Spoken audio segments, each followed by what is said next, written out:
Bonsoir à tous, bienvenue dans ce débat du second tour des élections territoriales. Et cette fois encore, comme en 2008, c'est une triangulaire, puisque s'ajoute aux deux leaders historiques qui sont Gaston Floss et Oscar Temalu, Teva Rohfritsch, qui a officiellement créé son parti il y a 10 jours, place Tarahui. Et ce soir, Oscar Temalu a finalement décliné notre invitation. Il est représenté par Moetai Brotherson, 5e de liste. 3 partis dans ce débat ce soir, un premier volet politique, puis un thème de campagne fort et très attendu par les électeurs qui sont les propositions, quelles sont les propositions en matière sociale et enfin l'avenir, leur gestion du pays en cas de victoire, quels sont leurs projets de développement à long terme. Ce soir, les finalistes vont donc confronter leurs idées, défendre leurs programmes et afficher leurs convictions. Bonsoir messieurs. Bonsoir. Petit rappel des résultats, donc Gaston Floss arrive en tête de ce premier tour avec 40,16% des voix, l'UPLD 24,09% et enfin Teva Rohfritsch 19,92% pour Atia Polinetia. Et on va tout de suite entrer dans le vif du sujet avec la partie politique. Gaston Floss, officiellement les listes sont déjà déposées sans changement. Est-ce que ça veut dire pour autant que les négociations sont terminées, notamment avec Teiva Manutei et ses 7293 voix? Permettez tout d'abord que je salue les Polynésiens, Polynésiennes, mesdemoiselles, mesdames, messieurs, chers amis, bonsoir. Merci à vous tous et à vous toutes pour la confiance que vous avez accordée au candidat du Tahoeira Huiratira, puisque nous totalisons 51 319 voix, soit 40,16%. C'est la première fois que lors d'un premier tour, un mouvement politique obtient un tel score. Après la victoire des législatives, 3-0, c'est vraiment, les Polynésiens ont marqué, accentué même leur confiance en le Tahoeira Huiratira. Nous avons gagné 8 sections, y compris la troisième, celle de Punavia et Fa'a. Concernant les alliances, les listes sont déposées, mais est-ce que ça veut dire que les négociations sont pour autant terminées? Je pense à Teiva Manutei, justement. Nous avons rencontré Teiva Manutei, nous continuerons très certainement à le rencontrer les jours prochains. Ça veut dire qu'il peut y avoir des accords éventuellement entre le Tahoeira et tous Polynésiens Maohitata, où les portes ne sont pas tout à fait fermées? Les portes sont ouvertes à tous ceux et tous les candidats qui ont participé au premier tour, bien sûr.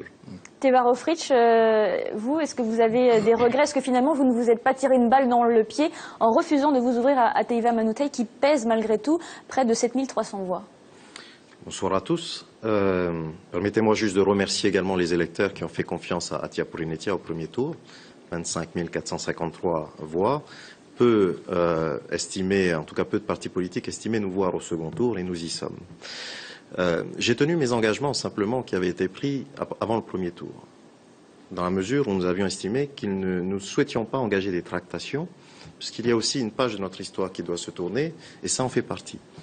J'appelle bien entendu tous les électeurs, les 45 000 électeurs qui ont voté pour une autre autonomie, donc pour l'ensemble de ces listes, et parmi lesquelles certaines listes ne seront pas au second tour, eh bien, à poursuivre leur initiative et à voter pour Atia Polinetia, qui est la seule liste au second tour qui incarne ce changement.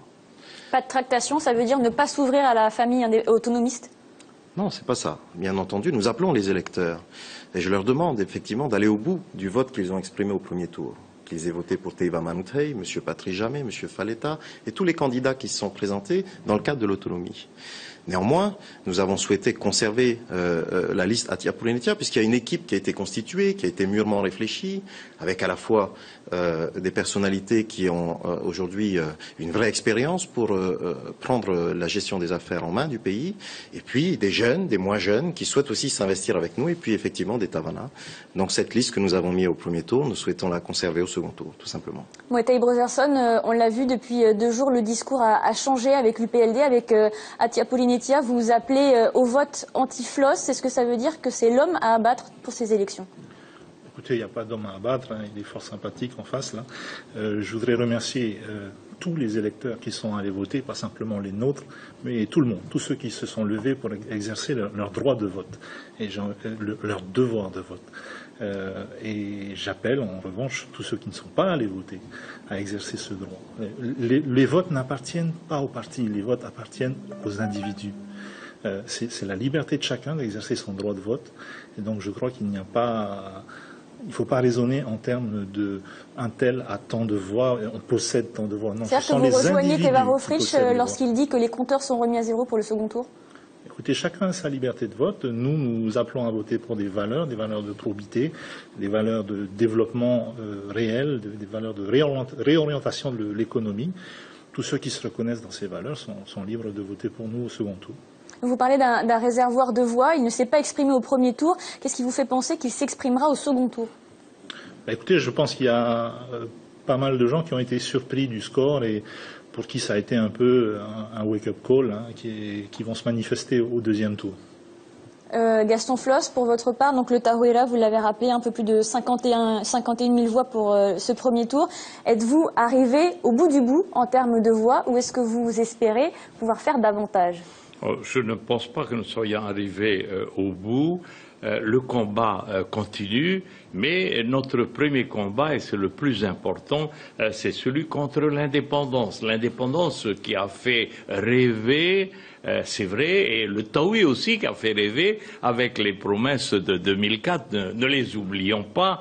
Et puis, bon, je crois qu'il faut reconnaître que aujourd'hui, aucun des engagements qui ont été pris par Oscar Temaru, alors peut-être que notre ami Mouetaï n'était pas là à ce moment-là, il n'a peut-être pas suivi la campagne de Oscar Temaru, mais les promesses étaient importantes et ont engagé le parti à les tenir. Malheureusement, ça n'a pas été le cas. Oscar Donc c'est le premier service, combat et que l'on continue. Il ne faut pas dire que bon, l'indépendance, l'autonomie, c'est fini. Ce n'est jamais fini parce que pour M. Temaru, c'est toujours le même combat de tous les jours lorsqu'il se lève, c'est d'abord l'indépendance.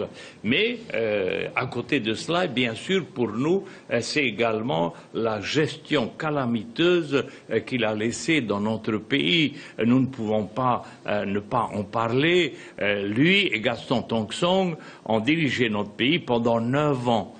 Qu'ont-ils fait pendant ces 9 ans-là ? Lorsqu'on arrive au moment des élections, c'est le moment de rendre des comptes aux électeurs et de dire, bon, voici notre bilan. Alors, c'est peut-être la question que l'on pourrait poser à Mouetaï.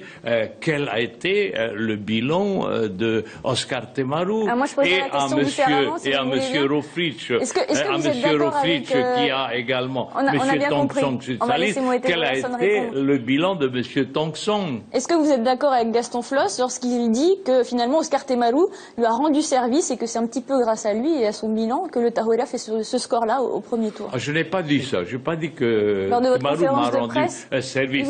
Il a fait rêver et c'est l'échec total et de son indépendance et de sa gestion. Alors, Mouetaï Brotherson va répondre. M. Floss, c'est qu'il répond même aux questions que vous posez aux autres.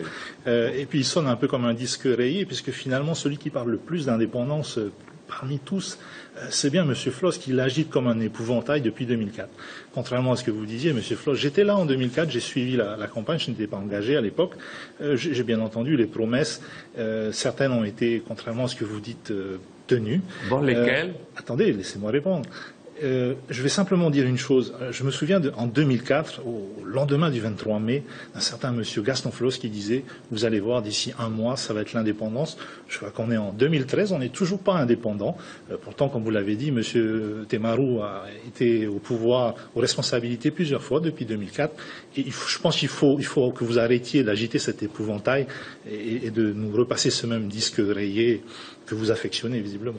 C'est vrai, M. Mouetaï, c'est vrai, attendez, je réponds. C'est vrai, M. Mouetaï, que l'indépendance n'est pas arrivée. Pourquoi? Parce que 75% de la population est opposée à cette indépendance. Mais ce n'est pas faute d'avoir bataillé vos nombreux voyages à New York, l'inscription sur la liste des pays à décoloniser, c'est récent, c'était hier. Ne dites pas que vous avez laissé tomber, que c'est un disque rayé. C'est encore d'actualité aujourd'hui et tous les jours. Il faut que vous repreniez le dictionnaire, M. Floss. La réinscription, ce n'est pas l'indépendance. Si c'était l'indépendance, je pense que la Nouvelle-Calédonie, qui est réinscrite depuis 1986, serait indépendante. Si c'était l'indépendance, je pense que vos camarades du Parti républicain calédonien ne diraient pas la réinscription, c'est un avantage pour notre pays. Donc je pense que là aussi, il faut changer de disque rayé et arrêter de dire la réinscription, c'est l'indépendance. La réinscription, contrairement à ce que vous dites, Monsieur Floss, c'est de donner le choix à tous les Polynésiens, autonomistes, indépendantistes, de pouvoir exercer ce choix avec un arbitrage objectif. Teva Rohfritsch, vous regardez cet échange avec un sourire en coin. Ce clivage autonomie-indépendance, il est toujours d'actualité selon vous. Est-ce que vous vous situez dans ce débat-là? Ça fait 30 ans que ça dure. Et vous voyez, je vous souhaite bien du courage pour animer ce débat, puisque certains font les réponses et les questions, et à nouveau les réponses. Vous allez profiter de ce débat justement pour faire votre place. Le chiffon rouge qui a été agité, effectivement, a été double. D'abord celui de dire qu'aucune autre liste autonomiste ne serait au second tour. Et donc, c'est pour ça que 51 000 électeurs sont venus voter pour le Tarouer Ahuilatira, qui ne sont pas forcément du Tarouer Ahuilatira, mais qui ont souhaité effectivement sanctionner le gouvernement actuel, dire non à ce projet de décolonisation, mais personne n'est propriétaire de ces voix, puisque les uns et les autres avaient affirmé que Hatia Purinitia ne serait pas au second tour. Et c'est pour ça, effectivement, que lorsque j'ai tenu ma conférence de presse, j'ai indiqué que pour moi, les compteurs revenaient à zéro. Et vous attendiez, franchement, un score aussi élevé du Tarouera dès le premier tour? La technique du chiffon rouge a marché, ou du chiffon orange, plutôt, devrais-je dire, effectivement. Puisqu'il s'agissait de dire tous contre Oscar Temaru. En 2004, ça a été tous contre Gaston Floss. Et ça fait 30 ans que ça dure. Et Hatia Purinitia souhaite incarner une autre vision de la Polynésie. Bien sûr que nous sommes autonomistes. D'ailleurs, nous nous sommes élevés contre ce projet de décolonisation. J'ai écrit à François Hollande, qui nous a répondu par l'intermédiaire de son chef de cabinet. Je suis intervenu auprès de M. Ban Ki-moon. J'ai proposé d'ailleurs à ce qu'on puisse tous signer, tous les partis autonomistes, ce courrier. Malheureusement, ça a été une fin de non-recevoir. On m'a même indiqué que ce n'était pas à nous à apprendre au Tarouera à faire de la politique. Mais ne craignez-vous pas un effet d'aspirateur vers le vainqueur et finalement de perdre des voix au profit du Tarouera Ahuilatira? 45 000 électeurs se sont prononcés pour une autre autonomie. 45 000 électeurs, c'est-à-dire simplement 5 000 voix ou 6 000 voix de différence avec le Tarouera. Et je suis certain qu'il y a des électeurs qui ont voté Tarouera au premier tour, qui vont réfléchir à deux fois au second tour, puisque nous repartons au second tour et Hatia Purinitia est présent. On va laisser terminer. Laissez-moi rire. 45 000 électeurs rire. auraient voté pour Hatia Purinitia. C'est pas ce que j'ai indiqué, monsieur Floss. Une autre autonomie. On peut toujours le dire, mais la réalité, c'est 19,92%. C'est-à-dire 20%. C'est ça la réalité, monsieur Rohfritsch. Et la fameuse lame de fond jaune est devenue orange, convenez-le, monsieur Rohfritsch. Enfin, un peu de modestie, s'il vous plaît. Teva Rohfritsch parle d'une nouvelle autonomie concernant vos condamnations. Le politologue Semir Alwardi a dit sur notre plateau dimanche soir, les Polynésiens ont, je cite, la mémoire gommeuse. Peut-on vraiment changer à 82 ans? Alors, quelle est cette nouvelle autonomie? Monsieur Rohfritsch peut-il nous décrire, est-ce qu'il y a une nouvelle autonomie, une nouvelle loi? J'aimerais bien que l'on m'explique quelle est cette nouvelle autonomie. Quelle est cette nouvelle autonomie? Je crois que c'est la troisième partie de cette émission. Je suis venu pour répondre à vos questions. Notre nouvelle autonomie, effectivement, nous en avons parlé pendant toute cette campagne. C'est une autre vision de la relation avec l'État. C'est une autre vision aussi de cette course institutionnelle qui a été lancée depuis un moment. C'est aussi un retour peut-être à plus de mesures, à une gouvernance plus partagée, à la décentralisation, à une meilleure prise en compte du pouvoir des maires et de nos archipels. C'est tout un tas, effectivement, de réformes que nous souhaitons mener. Je crois que nous aurons l'occasion tout à l'heure de les développer. Et puis, c'est aussi de la crédibilité. Parce que ce qui est important, là, c'est de rétablir cette confiance avec l'État. La confiance avec l'État va nous permettre aussi de rétablir la confiance avec l'ensemble des bailleurs de fonds, redonner confiance aux investisseurs et faire en sorte que notre pays recrée de l'emploi.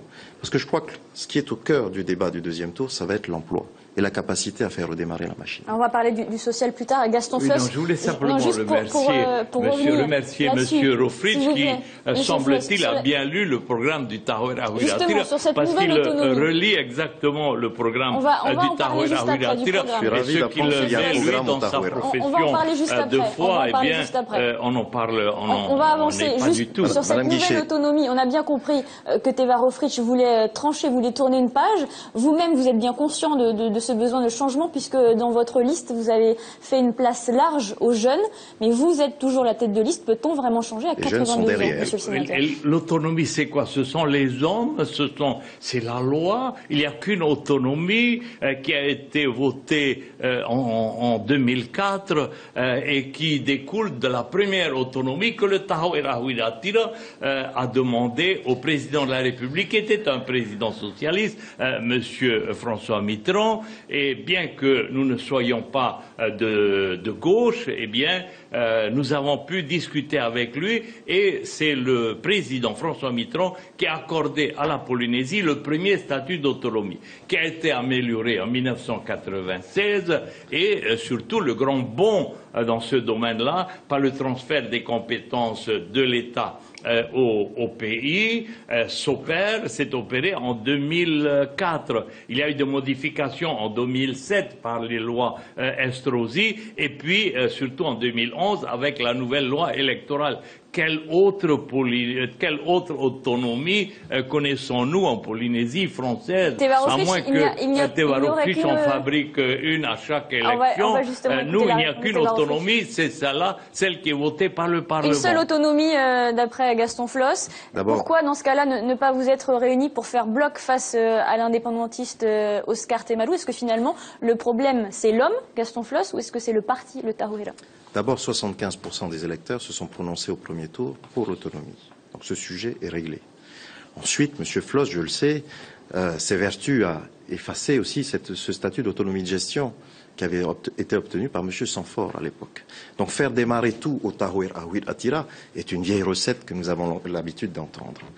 Et je crois que lorsqu'il parle de surenchère institutionnelle, combien de fois avons-nous changé de statut sous sa présidence? Il y a eu une course effrénée à récupérer des compétences sans forcément avoir préparé ce transfert de compétences. Il y a des domaines entiers que nous avons récupérés qui aujourd'hui ne sont pas mis en application, par manque de cadre, par manque de préparation. Et lorsque M. Floss dit l'autonomie, ce ne sont pas les hommes mais la loi, je ne suis pas d'accord. C'est avant tout les Polynésiens qui doivent vivre cette autonomie, tous les Polynésiens, et pas simplement une loi qui serait faite sur un coin de table à Paris, avec quelques amis, et qu'on aurait préparé. Ensuite, quand on parle de la décentralisation, quand on parle de M. Mitterrand, c'était la vague de décentralisation. Vous voyez qu'on nous empêche de parler. Lorsqu'on parle de M. Mitterrand, c'était la vague de décentralisation qui a aussi conduit, effectivement, à donner plus de compétences à la Polynésie française. Il n'y a aucune victoire particulière à en retenir, si ce n'est qu'à un moment, l'État a souhaité accompagner cette vague de décentralisation, y compris en Outre-mer.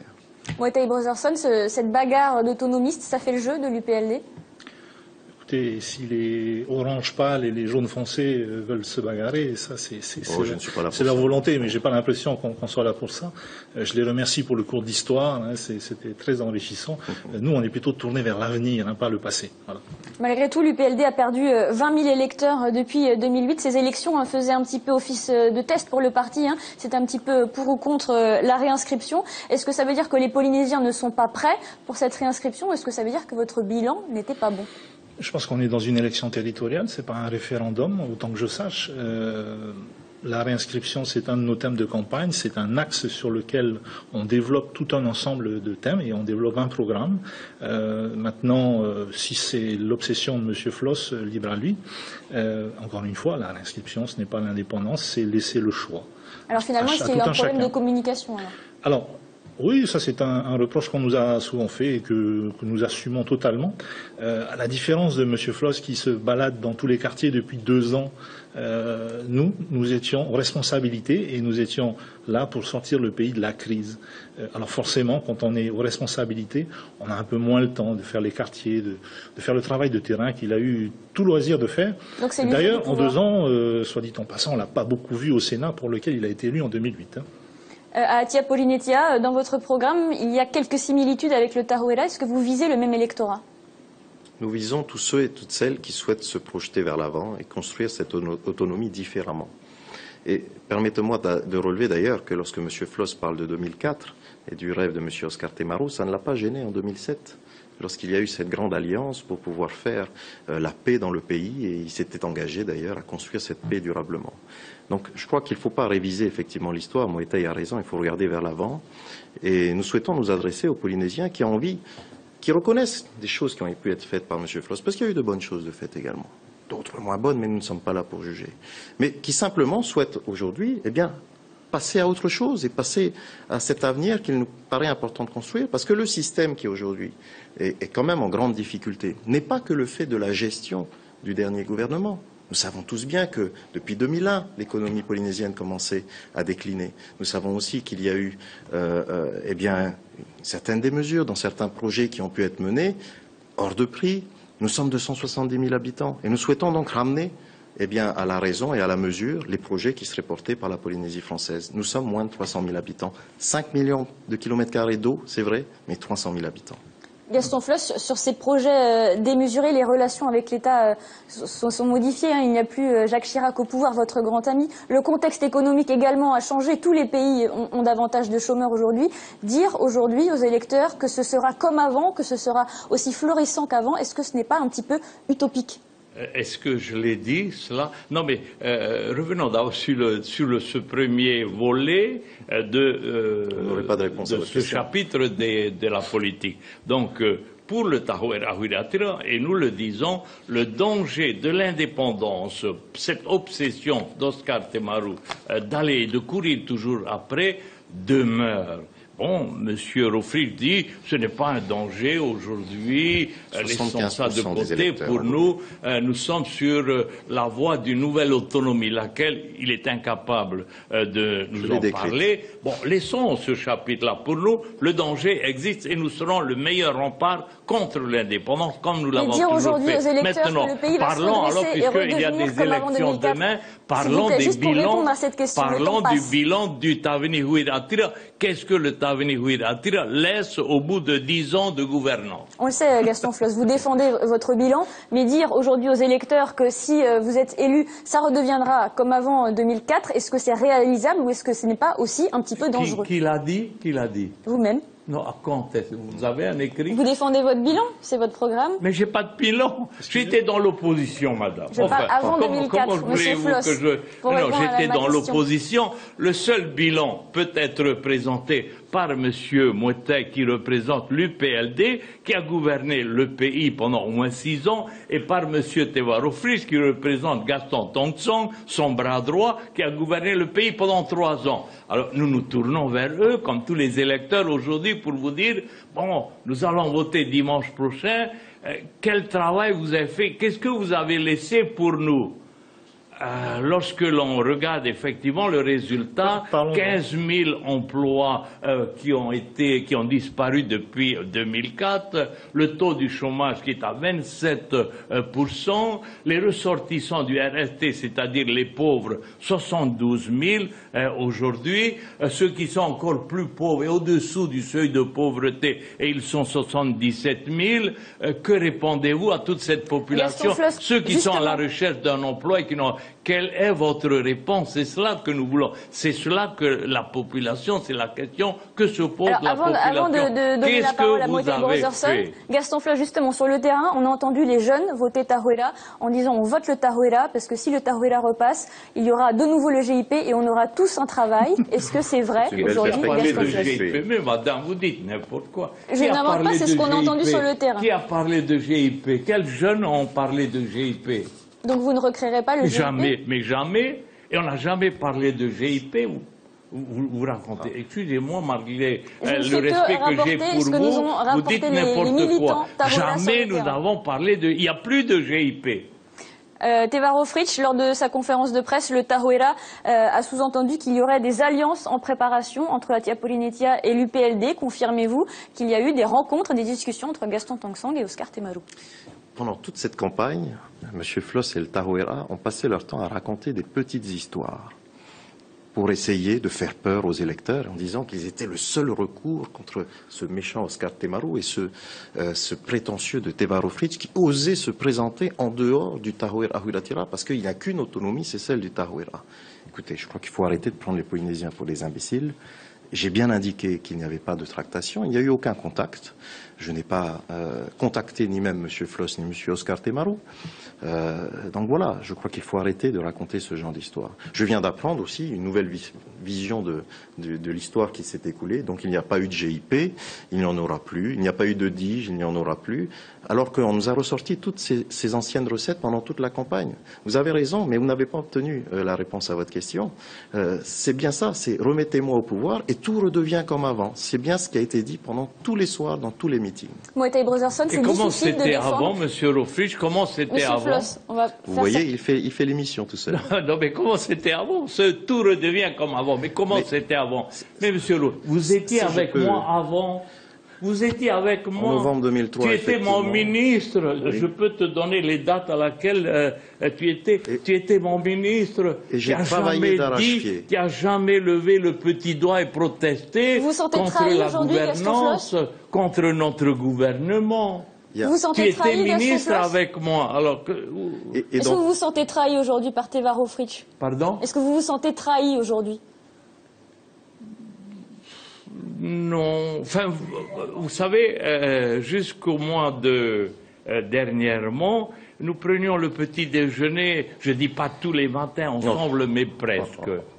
Et il était venu me demander quelle place il aurait au sein du Tahouer Ahouir Attira. Il a même participé aux travaux du groupe de travail qui a rédigé ce programme. Et je lui avais dit que je lui confierais, si jamais nous gagnons les élections, parce que bon, il faut être modeste quand même, que le portefeuille du ministère du Tourisme. C'est vrai, Monsieur oui Rofrich? ou non, Monsieur Rofrich, oui ou non? Tous les matins, non. Monsieur Rofrich, oui mais ou nous non? nous sommes vus, effectivement, et Oui j'ai ou non? participé à une réunion, M. Floss. Vous aviez appelé, vous aviez appelé à Mais vous aviez appelé à la réunion, oui ou non? Est-ce que je peux, On va laisser est-ce que je M. peux répondre à la Rofrich répondre. question? Est-ce que je peux répondre à la question? Allez-y. Donc vous aviez appelé à la réunion des autonomistes. Et je suis venu assister à cette réunion, puisqu'il était question vous souhaitiez faire une union des autonomistes. Oui. Oui. On a vu comment elle était concrétisée. Elle s'appelle le Tahouir Ahouir Attira. C'est-à-dire que rien ne peut exister dans le pays en dehors du Tahouir Ahouir Attira. Rien. Absolument rien. Monsieur Buissou, d'ailleurs, en a fait les frais. Madame Lévy Agami, Monsieur Théari Alpha. Vous parlez du bilan de Monsieur Tong Song, mais demandez-leur. Ce sont vos nouveaux bras droits. Ce sont ceux qui ont construit avec vous votre liste, Monsieur Floss. Simplement, à Tia Purinetia, nous souhaitons faire autre chose. Il n'est pas question de venir endetter davantage la Polynésie. Il n'est pas question de revenir dans ce système qui avait été mis en place. Parce que lorsque l'on parle des 70 000 personnes au RSPF, lorsque l'on parle des difficultés économiques de notre pays, n'oublions pas d'abord une chose, c'est l'instabilité politique qu'il y a eu depuis 2004. Et Monsieur Floss, vous n'allez pas me dire que vous étiez totalement étranger à ces renversements de gouvernement, et notamment ceux présidés par M. Tong Sang. Et d'autre part, c'est qu'on n'a jamais préparé cette période de l'après-nucléaire, jamais raisonnablement. L'argent a été pris pour faire des diges, un petit peu d'argent, le temps d'occuper ces jeunes. Mais on ne les a pas mis dans une démarche de professionnalisation pour apprendre un métier, pour pouvoir s'assumer. On a distribué des aides, effectivement. On n'a pas préparé la suite. Et c'est pour ça que nous nous levons aujourd'hui, pour avoir une autre vision de cette autonomie. Mouetaï Brotherson, vous êtes d'accord avec cette vision de Teva Rofrich? Je suis en tout cas plus proche de cette vision-là que la vision passéiste de M. Floss. Il faut quand même rappeler, vous lui posiez la question, vous promettez aux gens de revenir comme avant 2004. À croire qu'avant 2004, c'était le paradis. Je vais quand même vous rappeler un chiffre, c'est pas nous, c'est une étude commandée par M. Floss à Christian Vernaudan, qu'on ne peut pas accuser d'être UPLD, je crois, en 2003, donc sur le bilan du pacte de progrès. En 2003, donc avant le TOWI, M. Christian Vernaudan disait déjà il y a 20% de la population en situation de précarité sous le seuil de pauvreté. C'était avant 2004, vous voyez, c'était à l'époque du paradis de M. Floss. M. Floss, on entend beaucoup aussi critiquer le bilan désastreux d'un président golfeur qui ne s'occupe pas de son portefeuille du tourisme, qui est tout le temps à New York, etc. Mais il oublie, M. Floss, de rappeler aux gens que avant 2004, quand il était, lui, ministre du Tourisme, il y a eu plus de 1200 chambres d'hôtel qui ont fermé. Ah oui, ça, on l'entend jamais dire, ça, M. Floss. Est-ce que le bilan du PLD est malgré tout difficile à défendre? Lesquels hôtels? Lesquels hôtels? Vous avez la mémoire qui flanche? Non, mais vous, lesquels hôtels ont fermé?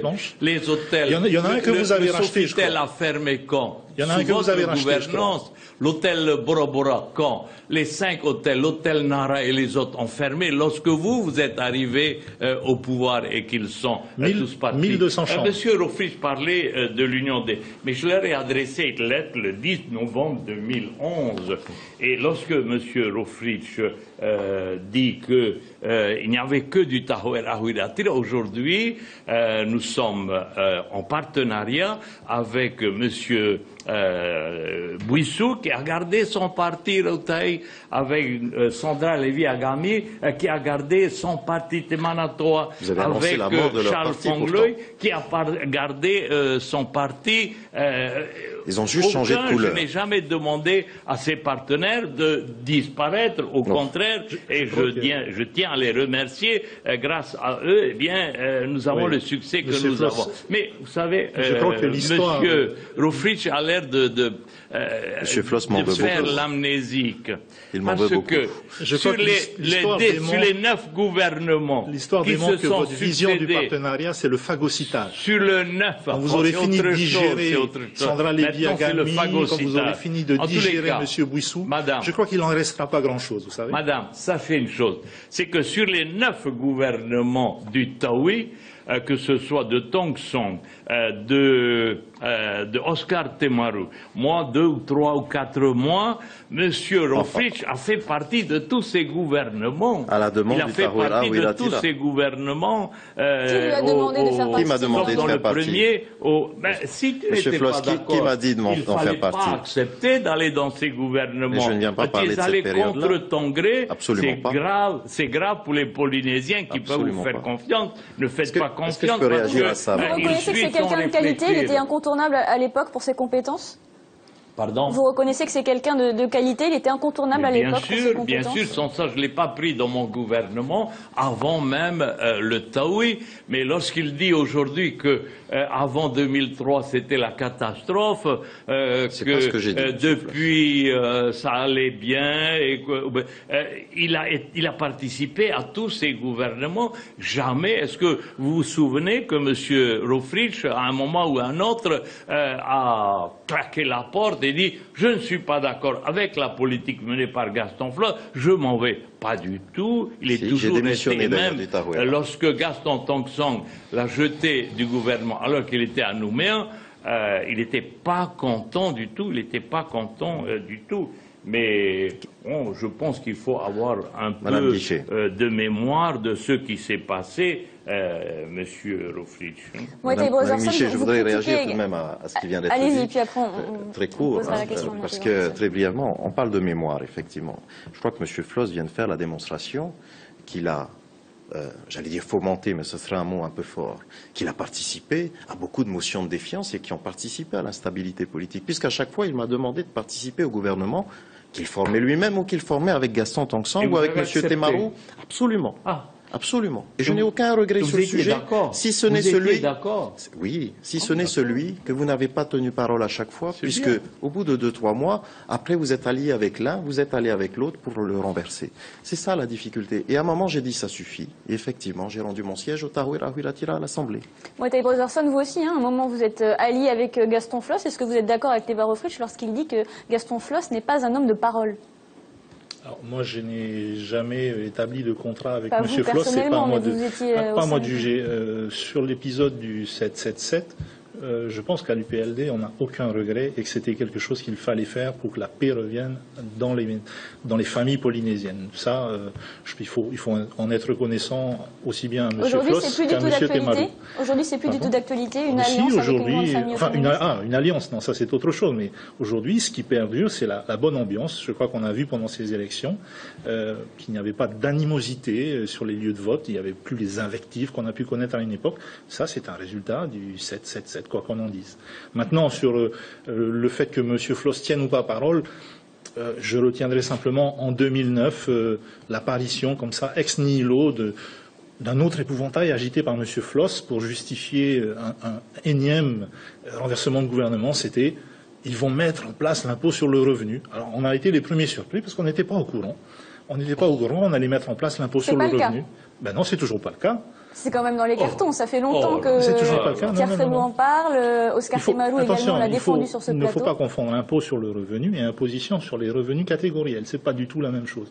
D'ailleurs, si vous regardez le programme de M. Floch, moi j'ai lu un peu tous les programmes, tout le monde dit à peu près la même chose là-dessus. Il faut une équité fiscale, il faut plus de justice, et ça passe par un réaménagement de la CST pour adresser l'ensemble des catégories de revenus.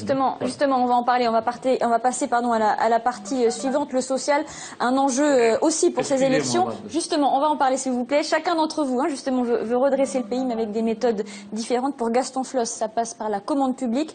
Oscar Temarou prône davantage de solidarité et Teva Rohfritsch la mise en place notamment d'une aide au retour à l'emploi.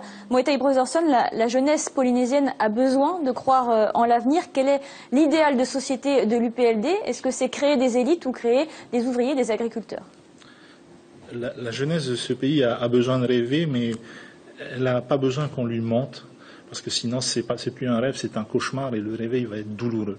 Parce que quand j'entends, j'ai pas lu dans son programme, mais en revanche j'ai entendu dans plusieurs des interventions de M. Floss parler de cette espèce de ressuscitation des DIGE et des SIGE. Alors c'est 80 000 francs si vous avez moins de 30 ans et 100 000 francs si vous avez plus de 30 ans. Et ça s'adresse aux 15 000 chômeurs actuels. Faites un rapide calcul, ça fait 14,7 milliards. Et je ne sais pas où il va les trouver.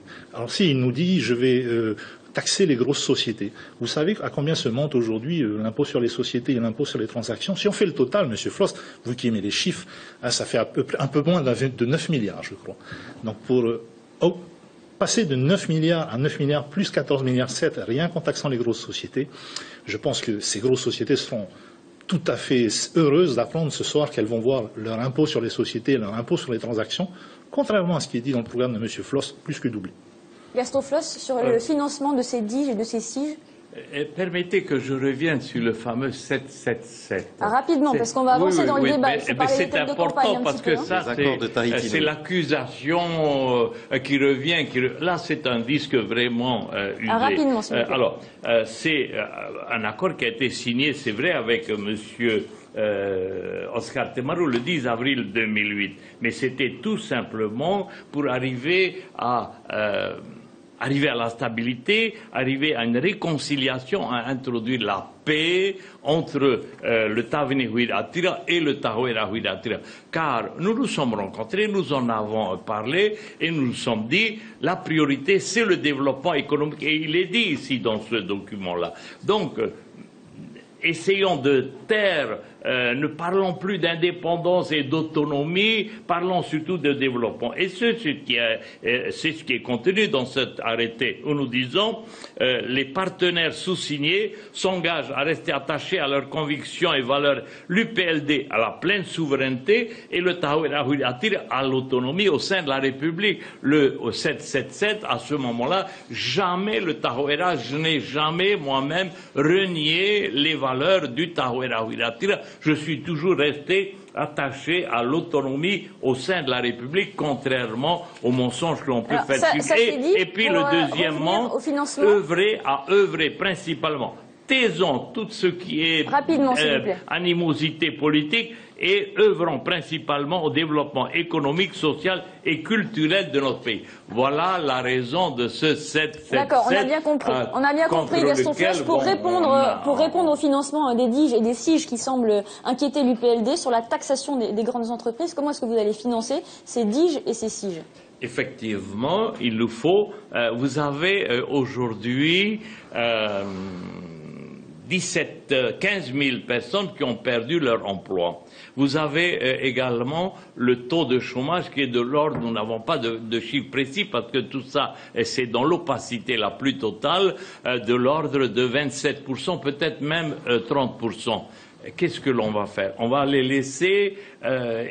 Écoutez, j'étais à. Vous êtes tous d'accord pour réduire le nombre de chômeurs. La question, ce sont les méthodes. Je vais vous donner des cas bien précis. J'étais en réunion publique à Paer lorsque un monsieur se lève. Il habite Orofero. Il nous a dit, écoutez, moi, j'avais un emploi. J'étais travaillé dans un hôtel. L'hôtel a fermé. Depuis 2 ans, je n'ai plus de travail. Je frappe à toutes les portes. J'ai rien. J'ai 4 enfants. Je n'ai rien, plus rien à leur donner à manger. Alors qu'est-ce que je fais? Je vais au bord des routes, je ramasse les cocos, je les casse, je donne ce que nous appelons le coco germé, le houto. Voilà ce que mangent les enfants. Qu'est-ce que vous faites pour nous? On va les laisser dans cette situation? Donc davantage de taxation pour on va les laisser. Est-ce qu'on va les laisser dans cette situation, celle dans laquelle nous ont mis ce pays, Oscar Temaru et Gaston Tong-Song? Donc il faut chercher, il faut trouver des moyens, il faut trouver. Et nous, c'est une question d'urgence de créer non pas des DIGE et SIGE, ça c'est l'ancien système. Il faut adapter sa politique au temps d'aujourd'hui. Nous allons créer des contrats d'accès à l'emploi. Voilà. Des contrats d'accès à l'emploi. C'est la même boîte, c'est juste l'étiquette qui change. Non, ça a changé. Et on ne sait toujours pas comment vous allez le financer. S'il vous plaît, Monsieur Floss, on fait circuler la parole. À l'UPLD, on a beaucoup entendu Oscar Temaru sur la question de la réinscription. Mais justement, pour ces familles qui n'ont plus de travail, qui n'ont plus de ressources, qu'est-ce que l'UPLD propose concrètement? Alors, nous, ce que nous disons, c'est que contrairement à M. Floss, d'abord, nous ne promettons pas la lune, sachant qu'il n'a pas les moyens de l'acheter, parce que tous ces jeunes à qui il promet, enfin toutes ces personnes, ces 15 000 personnes à qui il propose son contrat d'accompagnement, je ne sais pas quoi. Contrat d'accès à l'emploi. D'accès à l'emploi. Demain, vont se rendre compte qu'il n'a pas les financements pour les promesses qu'il a faites pendant la campagne. Nous, ce que nous disons aux gens, c'est que plutôt que de les maintenir dans la précarité et de leur donner des petits bouts de jobs temporaires et qui de toute façon ne seront pas pérennes, nous voulons aller vers une réorientation de l'économie. Il y a aujourd'hui des... Mais ça met du temps, Mohamed Rogerson. Il existe des dispositifs de solidarité, aussi bien aux affaires sociales. Tous ces dispositifs existent déjà. Promettre aux gens de nouveaux dispositifs qui ne sont rien d'autre que des SIGE, nouvelles versions, c'est de la démagogie. Nous, ce que nous disons, c'est que nous préférons créer des emplois durables dans le tourisme, dans le secteur primaire. Ça prendra un peu de temps, mais au moins ces emplois-là seront des emplois pérennes. Mais le tourisme dégringole, ça ne sort pas du chapeau, ça met des années. 2%. Non, je crois que depuis est-ce que ça va créer 15 000 emplois? Depuis 2 ans, figurez-vous que ça remonte. 2%. Est-ce que ça a créé 15 000 emplois? Mais celui qui va vous dire qu'il va créer 15 000 emplois en 2013 ou même en 2014 est un menteur. Il faut dire les choses comme elles sont. C'est un menteur. Dans quel état sont les caisses du pays? Quelle situation va découvrir le prochain gouvernement en arrivant à la tête du pays? Est-ce qu'elles sont vraiment vides? Il va découvrir des caisses qui sont pas vides, mais qui sont en tout cas avec une situation de trésorerie tendue, mais plus proche de la réalité que celle que nous a laissée M. Tong-Song. Parce que on est en avril 2013 et on est toujours à la recherche. Vraiment, c'est presque une quête pour nous des 3 milliards qui devaient résulter de la modification de la 95-205. Vous vous souvenez, M. Floss, quand GTS donc avait fait son dernier budget, il y avait un trou de 3 milliards. Et puis comme ça, d'un coup de baguette magique, parce que c'est vraiment un magicien, il avait modifié une ligne dans une disposition qui s'appelle la 95-205, que vous ne pouvez pas ignorer, M. Floss, qui a fait apparaître 3 milliards qui n'existent pas et qui n'existent toujours pas. Nous, depuis que nous sommes arrivés, nous avons apuré les finances, nous les avons assignées, et nous avons quand même mis en place le plan de redressement que M. Tong-Song, en 1 an, a été incapable de mettre en place. Ce plan de redressement, on peut en dire ce qu'on veut, mais nous sommes arrivés en avril. En juin, il était voté à l'Assemblée. Teva Rohfritsch, s'il vous plaît, Gaston Floss, un mot avec Teva Rohfritsch. Créer 15 000 emplois, Mohamed Rogerson dit que c'est impossible, c'est un mensonge. Qu'est-ce que vous proposez, vous, concrètement? Ce que je voudrais d'abord dire, ce qui est reproché à M. Floss et à M. Temaru dans cet accord du 777, c'est de l'avoir fait dans le dos des électeurs. On va avancer sur le sujet. Oui, mais attendez, M. Floss est revenu dessus, permettez-moi de lui répondre. Et je me souviens d'une phrase qui a été prononcée publiquement: le Tahouer Ahuilatira ne conclura aucune alliance avec les indépendantistes. Souvenez-vous. Ça me gêne un peu de reparler de ce serment. Mais nous avions tous été choqués par cette parole qui n'a pas été tenue. Y compris au Tahouer Ahuilatira, parce que j'étais au Tahouer Ahuilatira. Et lorsque M. Tong-Song avait gagné les élections en 2008, M. Fritsch, Mme Merceron et moi-même avions été envoyés par le président du Tahuera pour négocier une plateforme autonomiste pour appliquer ce serment. Et c'est là que nous avons appris, en tout cas pour ma part j'ai appris, qu'il y avait eu cet accord secret. C'est ça qui est reproché. La paix en Polynésie, le rétablissement de discussions entre ces 2 grands leaders, pourquoi pas? Mais pas dans le dos des électeurs, c'est ça qui a blessé beaucoup de Polynésiens. Pour revenir ce que je pourrais dire, effectivement, faisait partie du premier gouvernement. À votre après demande. Après demande, le 7-7, c'est le gouvernement. Attendez, mais je vais on va pas refaire l'histoire, Gaston c'est le Floss. On a bien gouvernement compris que tout du le monde s'était 23 allié avec tout le février monde. 2008 À votre qui demande. faisait partie de ce gouvernement. Et j'étais ministre des Finances. Approuvé. Absolument On va pas. avancer, Et vous le on a savez. bien compris que tout le monde s'était allié avec Et tout le vous monde. le savez. Sur le nombre de chômeurs, environ 14 000, 15 000 inscrits au CEFI. Moetai Broderson vient de dire que c'était un mensonge de promettre 15 000 emplois au lendemain des élections. Est-ce que vous êtes d'accord avec lui? Qu'est-ce que vous proposez concrètement? Ce que nous proposons, D'abord, si vous permettez, j'ai jamais on va laisser promis Teva 15 000 emplois. Monsieur Broderson est un menteur. On va laisser Teva J'ai jamais promis 15 000 emplois. Je pense qu'on peut retrouver l'enregistrement où M. Floss dit il y a aujourd'hui 15 000 chômeurs. Demain, avec notre caisse d'accompagnement à l'emploi, à chacun de ces 15 000 chômeurs, nous promettrons 80 000 francs pour les moins de 30 ans et 100 000 francs. Monsieur Broderson, vous mentez. Vous aurez dû venir avec la. Vous aurez dû venir avec. Vous mentez. Non, c'est un contrat d'accès à l'emploi pour les jeunes et pour ceux qui ont perdu leur emploi, ceux qui sont au chômage par la faillite de votre gouvernement, Est-ce que je peux répondre à votre question? de votre système. Je voudrais pas entrer dans le débat. Dès qu'on parle de mensonge, Monsieur Floss s'anime. J'essaie de répondre à votre question. Ce que j'ai entendu en tout cas, c'est qu'il y aura peut-être un GIP, mais il s'appellera plus GIP. Il y aura des DIGE et des SIGE, mais il s'appelle plus DIGE et SIGE, c'est que ça a changé depuis le premier tour. Donc c'est fabuleux. Ce que nous souhaitons faire, c'est effectivement remettre l'emploi au cœur des politiques publiques. Nous devons ramener l'école vers les métiers et vers l'emploi. Nous souhaitons mettre en place des contrats d'alternance et d'apprentissage, utiliser les fonds de formation professionnelle, mobiliser effectivement les partenaires sociaux autour de ce challenge qui n'est pas d'occuper les jeunes avec un peu d'argent à balayer les bords de route, leur apprendre un métier. Il y a aussi nos anciens qui aujourd'hui ont des savoir-faire et qui souhaitent les transmettre. Et la notion d'apprentissage qui a existé dans beaucoup d'autres pays est importante et elle doit être mise en place en Polynésie. Un cadre doit permettre à nos jeunes d'avoir des contrats effectivement financés par la Polynésie française en relation avec le monde de l'entreprise. Parce qu'il faut amener nos jeunes dans l'entreprise. Et ça, c'est un challenge important. Ensuite, nous souhaitons mettre en place un plan de relance autour du logement. Parce que le logement, c'est le bâtiment. Et c'est un moyen de créer assez rapidement, effectivement, de l'emploi. Et donc, nous axerons les pouvoirs publics polynésiens et nous demanderons également à l'État de prolonger ce volet du contrat de projet qui aujourd'hui n'est pas assez mis en œuvre dans le cadre du logement. Alors, Vous savez qu'il y a quelques milliards qui seulement 1/5 des crédits qui sont engagés. On a l'impression que finalement, c'est pas si simple que ça de lancer la construction de logements sociaux. C'est pas si simple. Il y a une question de volonté également politique. Nous avions fait des propositions lorsque j'étais effectivement au gouvernement à la demande de M. Floss. J'avais fait des propositions à l'État pour aussi simplifier les procédures administratives. On est venu monter une usine à gaz qui empêche d'utiliser ces crédits. D'autre part, on sait tous que la grande problématique, c'est le foncier. La Polynésie française est propriétaire d'une grande partie du foncier en Polynésie. Il faut libérer ce foncier, aménager des espaces et les rendre accessibles à la population.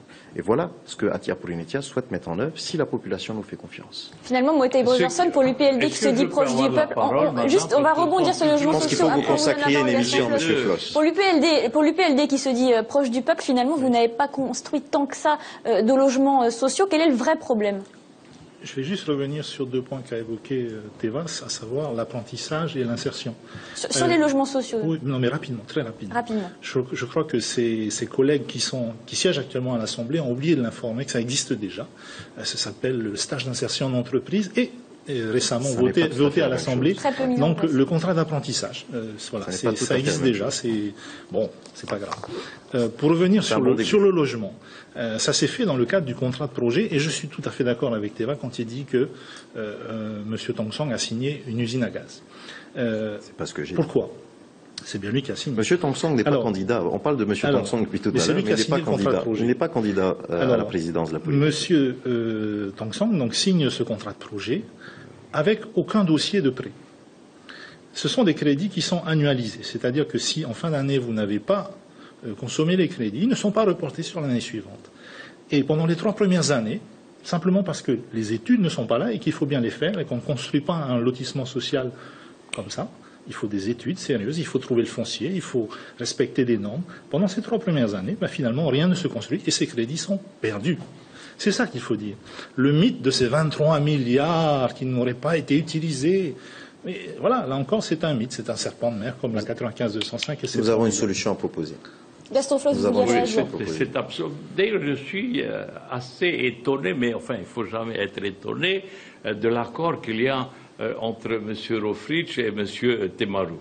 Par exemple, dans l'affaire des logements sociaux, c'est du fait de l'ignorance, je ne sais pas, ou de l'incompétence du gouvernement Temarou que, effectivement, car nous avons rencontré l'envoyé de la Caisse des dépôts et consignations qui est venu ici et qui nous a demandé si nous, si nous arrivions au pouvoir, serions d'accord pour créer cet opérateur qui serait chargé donc de construire les logements sociaux et de nous expliquer que l'État avait mis dans le contrat de projet 26 milliards à la disposition du pays, que Oscar Temarou n'avait consommé que 1%, c'est-à-dire environ 3 milliards, et que 23 milliards, au bout de 4 ans, sont restés inutilisés. Alors, peut-être que ce monsieur ment, mais enfin, ça m'étonnerait quand même. Et nous lui avons demandé de proroger d'un an ce contrat de projet, ce qu'il a accepté, et cela va se faire. Et je vous assure que si nous gagnons les élections, ces 23 milliards seront consommés et utilisés pour les logements sociaux. Oui, merci de me donner la parole. Vraiment si considérable M. dans ce domaine.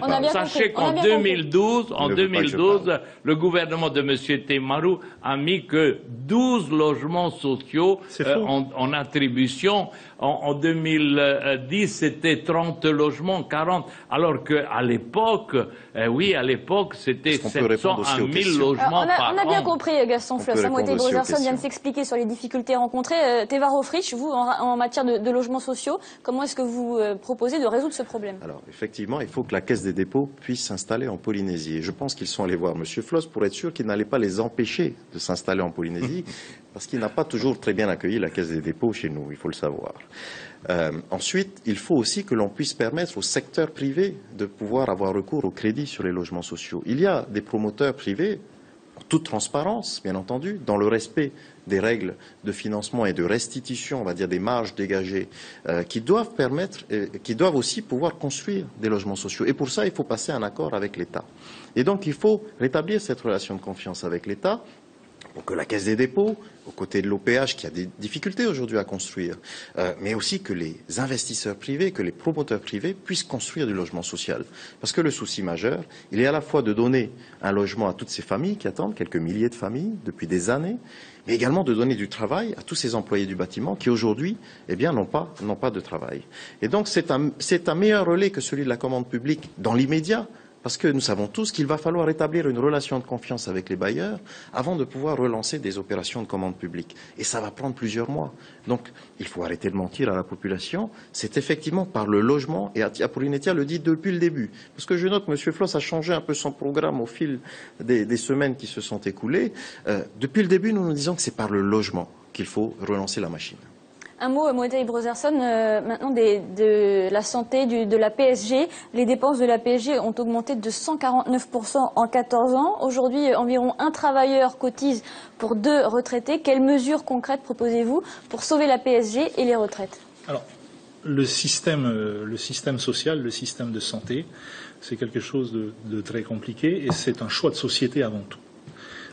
On peut d'un côté monter les cotisations pour maintenir un niveau de prestation, on peut changer l'assiette des prestations servies de manière à diminuer les coûts. Il y a énormément de paramètres. Et pourquoi ça n'a pas été fait durant ces 2 dernières années? Pourquoi ça n'a pas été fait? Tout simplement à cause de l'instabilité qui à chaque fois... Là, vous aviez eu 2 ans quand même. Et en 2 ans, nous avons commencé le travail, mais il faut une consultation de l'ensemble des partenaires sociaux. C'est pas un travail qui se fait en 2 ans. Je pense que c'est un travail qui peut, en tout cas, se faire sur une mandature. Je voudrais revenir juste sur le logement social. Que je sache aujourd'hui, rien n'empêche un investisseur privé de construire des logements sociaux. Il y a d'ailleurs au niveau de la défiscalisation métropolitaine la possibilité d'obtenir non mais hors contrat de projet. Mais on parle bien des 23 milliards. Maintenant, qu'est-ce qui définit un logement social sinon les conditions de loyer? Et nous disons que c'est totalement illusoire d'ouvrir l'investissement privé à la construction de logements sociaux s'il n'y a pas, comme en Calédonie, inscrite, non indépendante, ce mécanisme qu'on appelle l'aide familiale au logement, étendue aux logements sociaux qui sont construits par les investisseurs privés et qui ne sont pas donc dans la sphère du public. Ça, c'est pour notamment pallier au problème des impayés? Bah oui, tout à fait. Et pourquoi ne l'avez-vous pas mis en place? Vous êtes au gouvernement. Quoi donc? On n'est pas réinscrit encore. C'est la réinscription qui va donc donner l'aide. C'est la grosse différence entre nous et la Calédonie. Oui. C'est une potion magique. Pour sauver le RSPF et le système de retraite, vous, quelles mesures concrètes proposez-vous?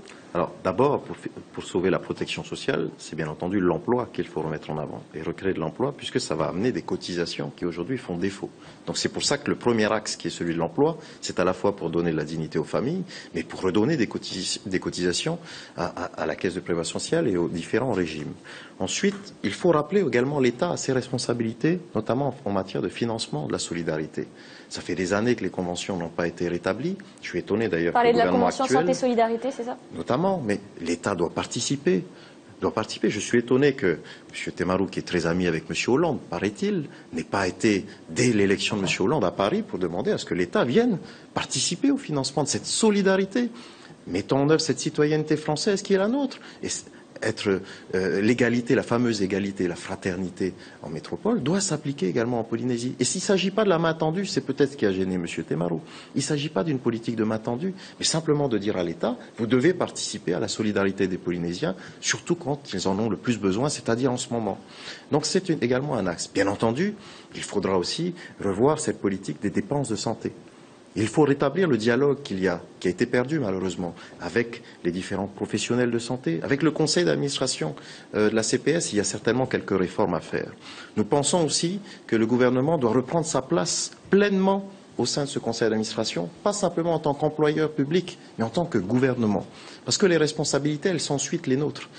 Et parmi les responsabilités que nous exercerons, si nous sommes élus, il faudra bien rétablir cette équité sociale et faire en sorte que la CST sur les plus hauts revenus soit augmentée. Nous l'avons annoncé, nous le ferons également. Je sais que d'autres l'ont proposé, mais ça fait partie d'une meilleure redistribution des richesses dans notre pays. Moïtaï Brotherson, juste un mot. On se souvient, Oscar Temarou a eu des mots très durs envers les professionnels de santé. Teva Rohfritsch parle de renouer le dialogue. Est-ce que le dialogue a été rompu sous la gouvernance Temarou? Je ne pense pas. Je crois qu'il y a eu des discussions récemment. Il a eu des mots durs mais nécessaires. Je crois qu'il faut, à un moment donné... Sur notre plateau, il a dit que les médecins métropolitains n'avaient qu'à rentrer en France et faire venir des médecins cubains à 2500 francs par mois. Je crois que là, on peut aussi repasser la cassette. Il n'a à aucun moment cité d'ethnie. Il a simplement fait la différence entre certains médecins qui ont une vision uniquement mercantile de leur métier et les médecins qui ont signé le serment d'Hippocrate et qui s'engagent à soigner les populations. Donc faire venir des médecins cubains, ça il n'a à aucun moment cité de médecins métropolitains, chinois, à Poivert ou que sais-je. Alors, entre autres, en l'occurrence, ce sont surtout des médecins métropolitains ou européens qui exercent en Polynésie. Les faire partir, rentrer dans leur pays d'origine pour faire venir des médecins cubains, ça vous paraît une bonne solution pour sauver les finances de la CPS? Il ne s'agit pas simplement de faire venir des médecins cubains. Souvenez-vous, en 2004, nous avions proposé d'autoriser nos étudiants à partir à Fidji se former à un autre type de médecine qui ne requiert pas 10 à 12 ans d'études. Forcément, vous avez quelqu'un qui revient de 12 ans d'études. Le convaincre de s'exiler à Takoumé, c'est un peu dur. Il est plus tout à fait dans cet état d'esprit-là. L'université de médecine de Fidji forme en 5 ans. On ne va pas appeler ça des médecins, on va appeler ça des super infirmiers. Vous savez, moi, mon père est infirmier. Et j'ai vécu toute mon enfance à Rouhéné, il n'y avait pas de médecin. Il faisait les accouchements, les trépanations, les amputations. La population se portait très bien. C'est ce type de super infirmier dont on aurait besoin pour les archipels éloignés. Vous êtes d'accord avec ça, Gaston Fidji, on ne forme pas de médecins, on forme des super infirmiers. Mais je voudrais demander à M. Rohfritsch, il crée des emplois. Oui, tout le monde. Donc, combien d'emplois pensez-vous créer? Comment?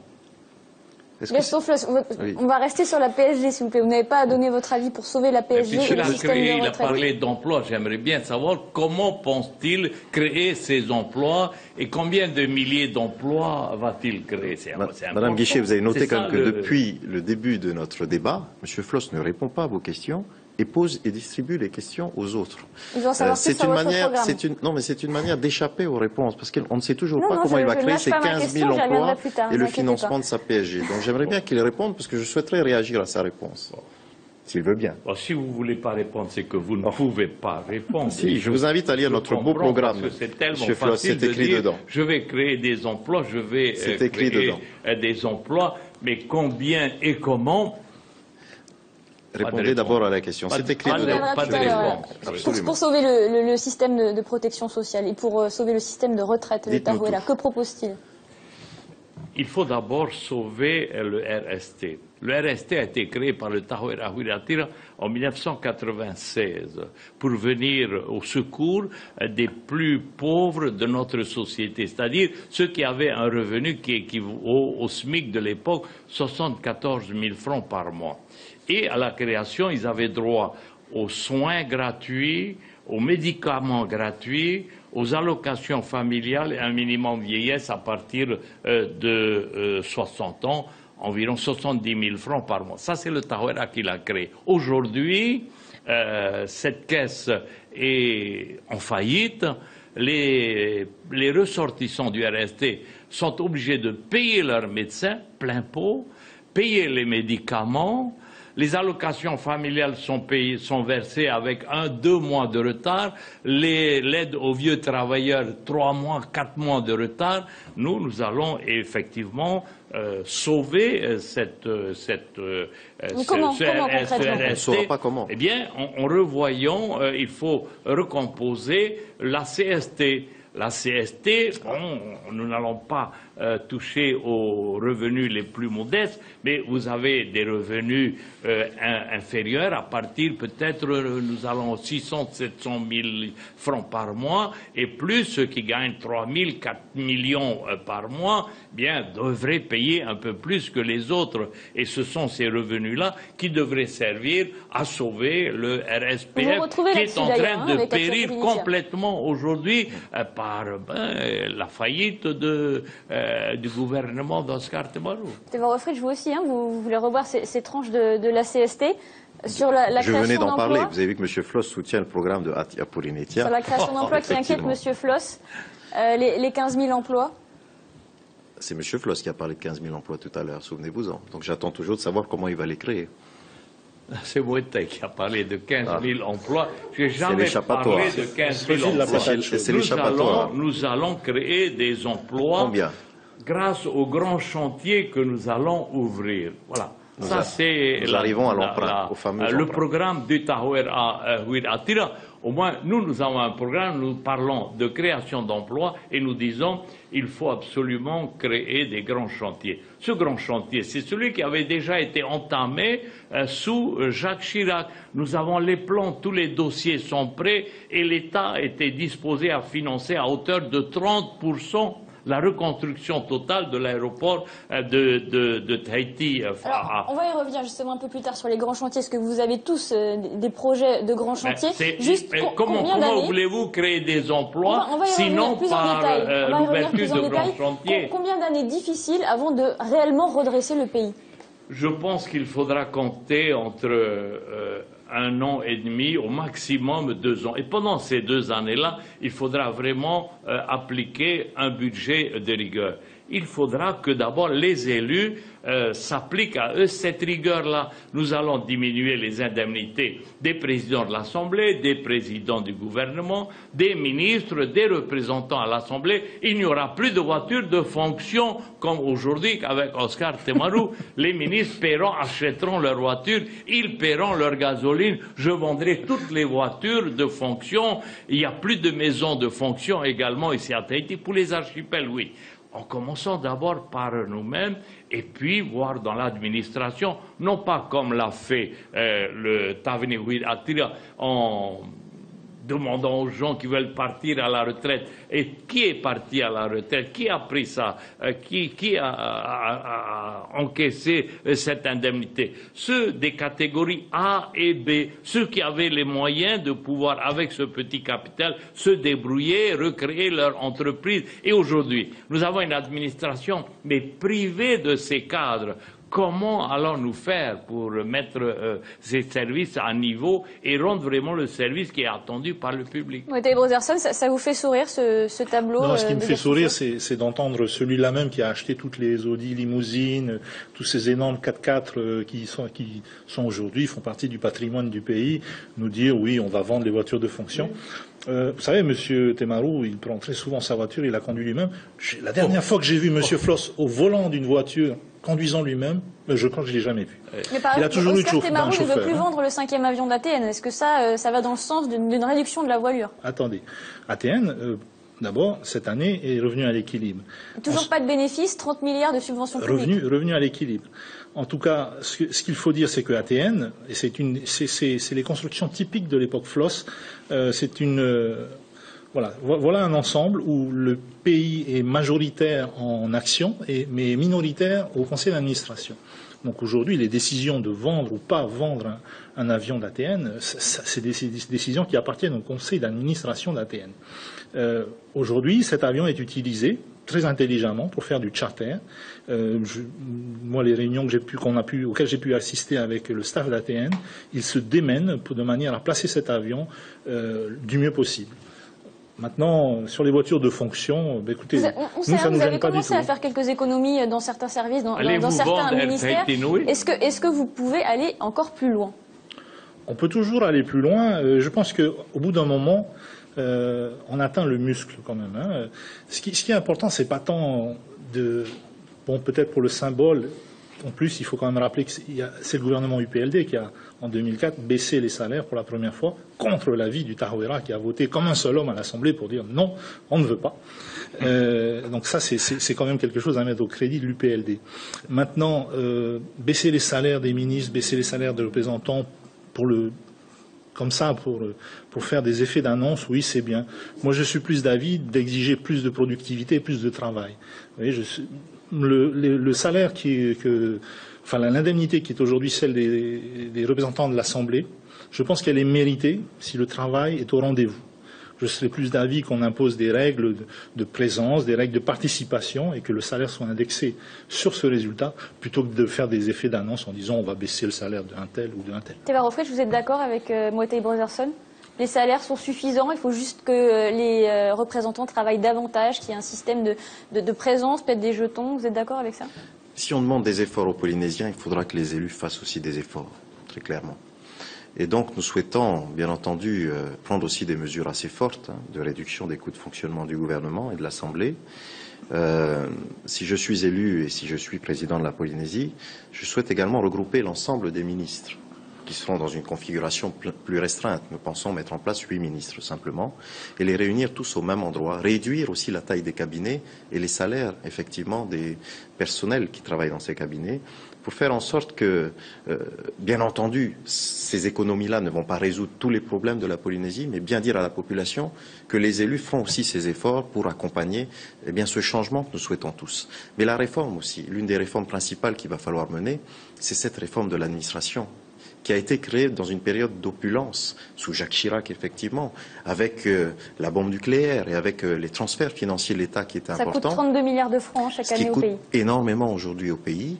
Ça veut dire quoi? Fermer des SEM, licencier, des départs volontaires? Il faut arrêter de faire concurrence au secteur privé sur des fonds publics. C'est-à-dire qu'il y a des satellites qui ont été créés, vous savez, dans le domaine de la pêche, à un moment même dans le domaine de la culture et dans d'autres domaines qui ont été créés et qui viennent faire concurrence artificiellement au secteur privé. Il faut donc à un moment raison retrouver et recentrer l'administration du pays sur ses missions essentielles et redéfinir le service public polynésien avec les fonctionnaires. Il y a eu des assises récemment de la fonction publique territoriale. Il y a des propositions, les assises du service public polynésien, et il y a des propositions qui émanent de ces forces vives que nous avons dans l'administration, qui ne demandent aussi qu'à s'exprimer.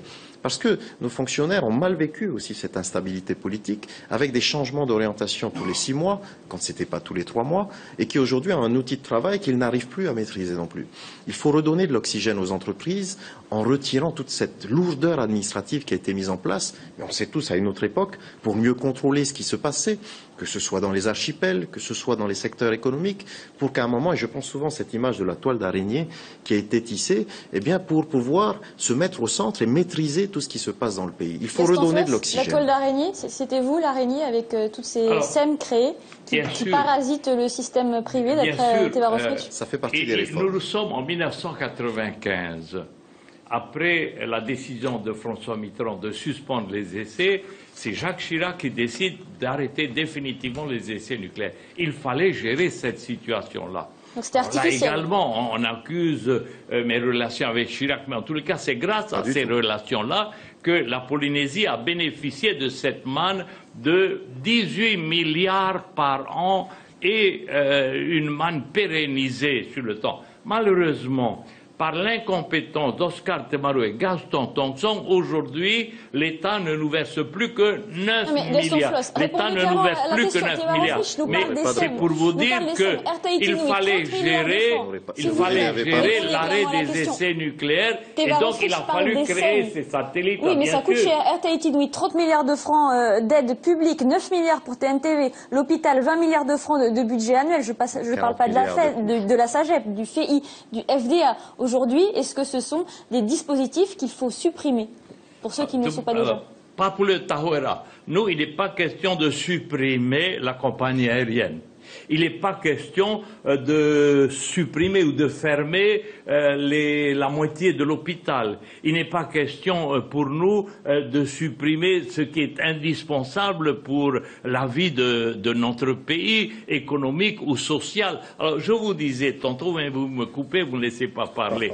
À l'époque, il fallait gérer le départ du CEP. Donc nous avons créé ces satellites-là, pas du tout pour venir en concurrence au privé, bien au contraire. Aujourd'hui, nous sommes dans une autre situation. Nous sommes dans une situation nouvelle et bien sûr, nous serions pour supprimer uniquement les satellites qui n'ont pas leur place dans vraiment le développement, qui ne sont pas indispensables au développement du pays. Mais nous garderons bien sûr Air Tahiti Nui et tous ces outils qui sont indispensables au développement de notre pays. Quels satellites ne sont pas utiles au pays selon vous? Pardon? Quels satellites ne sont pas utiles au pays selon vous? Eh bien, peut-être qu'à l'Office des Postes, vous avez tous ces TNR, tous ces petits satellites-là. Est-ce qu'ils sont vraiment utiles? Est-ce qu'il ne faut pas regrouper tout ça? En supprimer, certainement. Mais vous savez, dans la situation actuelle, pour avoir accès à tout cela,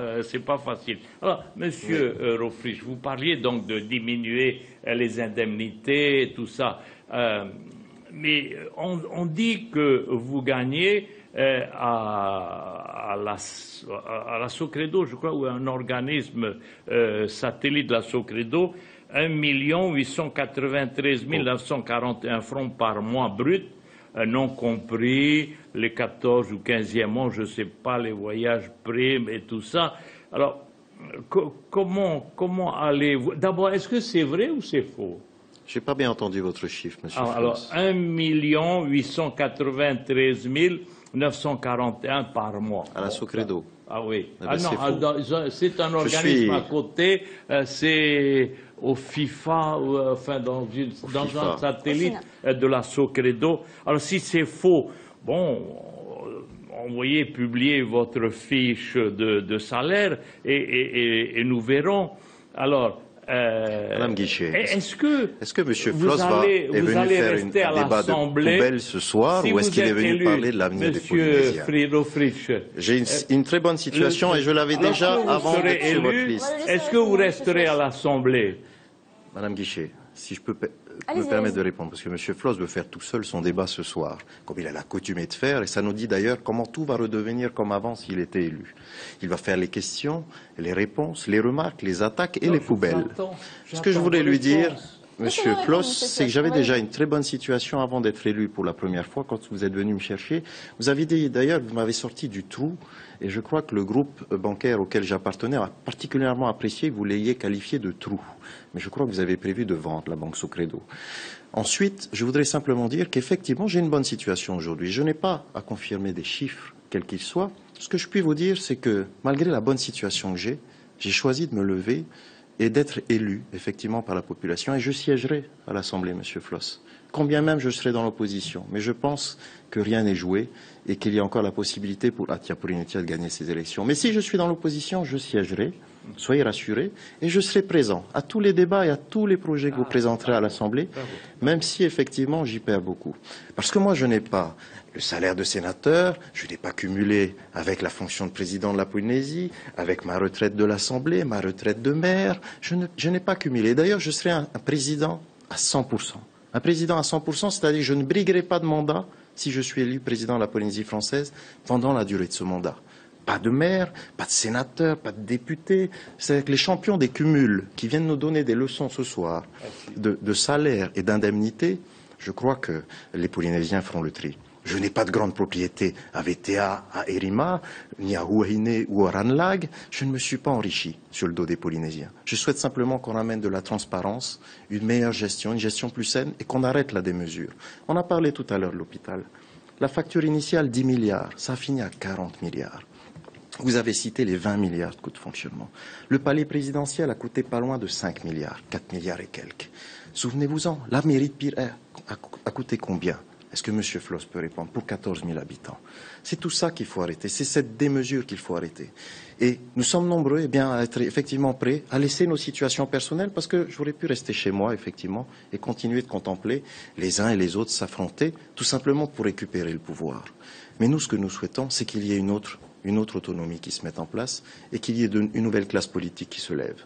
Et c'est pour ça qu'Atia Porinetia se présente à ces élections. Et je siégerai, M. Floss. Ne vous inquiétez pas. Moïtai Brotherson, avant de passer à la suite de l'émission, vous êtes d'accord avec cette vision? Monsieur Floss, je suis mis en cause. Est-ce que d'autres personnes peuvent parler? Si je vous pose la question, est-ce qu'on va vous laisser tout seul à ce moment-là? Si je pose la question à M. Rofridge, c'est parce que j'ai encore bon souvenir qu'en décembre 2009, il était venu me rencontrer et me dire « Écoute Gaston, je ne peux pas vivre avec 600 000 francs à l'Assemblée, je vais démissionner et je vais retourner à la Socredo. Je sors d'une entrevue avec James Sestol qui accepte de m'embaucher à 1 200 000 francs. Madame Je dis patiente, il y aura une motion Madame de Guichet. Méfiance et puis tu seras... Mais reparti maintenant, je suis content de savoir que tu vas accepter, vous allez accepter, Monsieur le Président, à rester à l'Assemblée. Mais à propos de palais président, si vous êtes élu, si vous êtes élu, où iriez-vous vous installer? Monsieur Floss. Où iriez-vous vous installer? La Polynésie ne croit pas à vos petites histoires. Où iriez-vous vous Combien installer? payez-vous à l'époque, monsieur?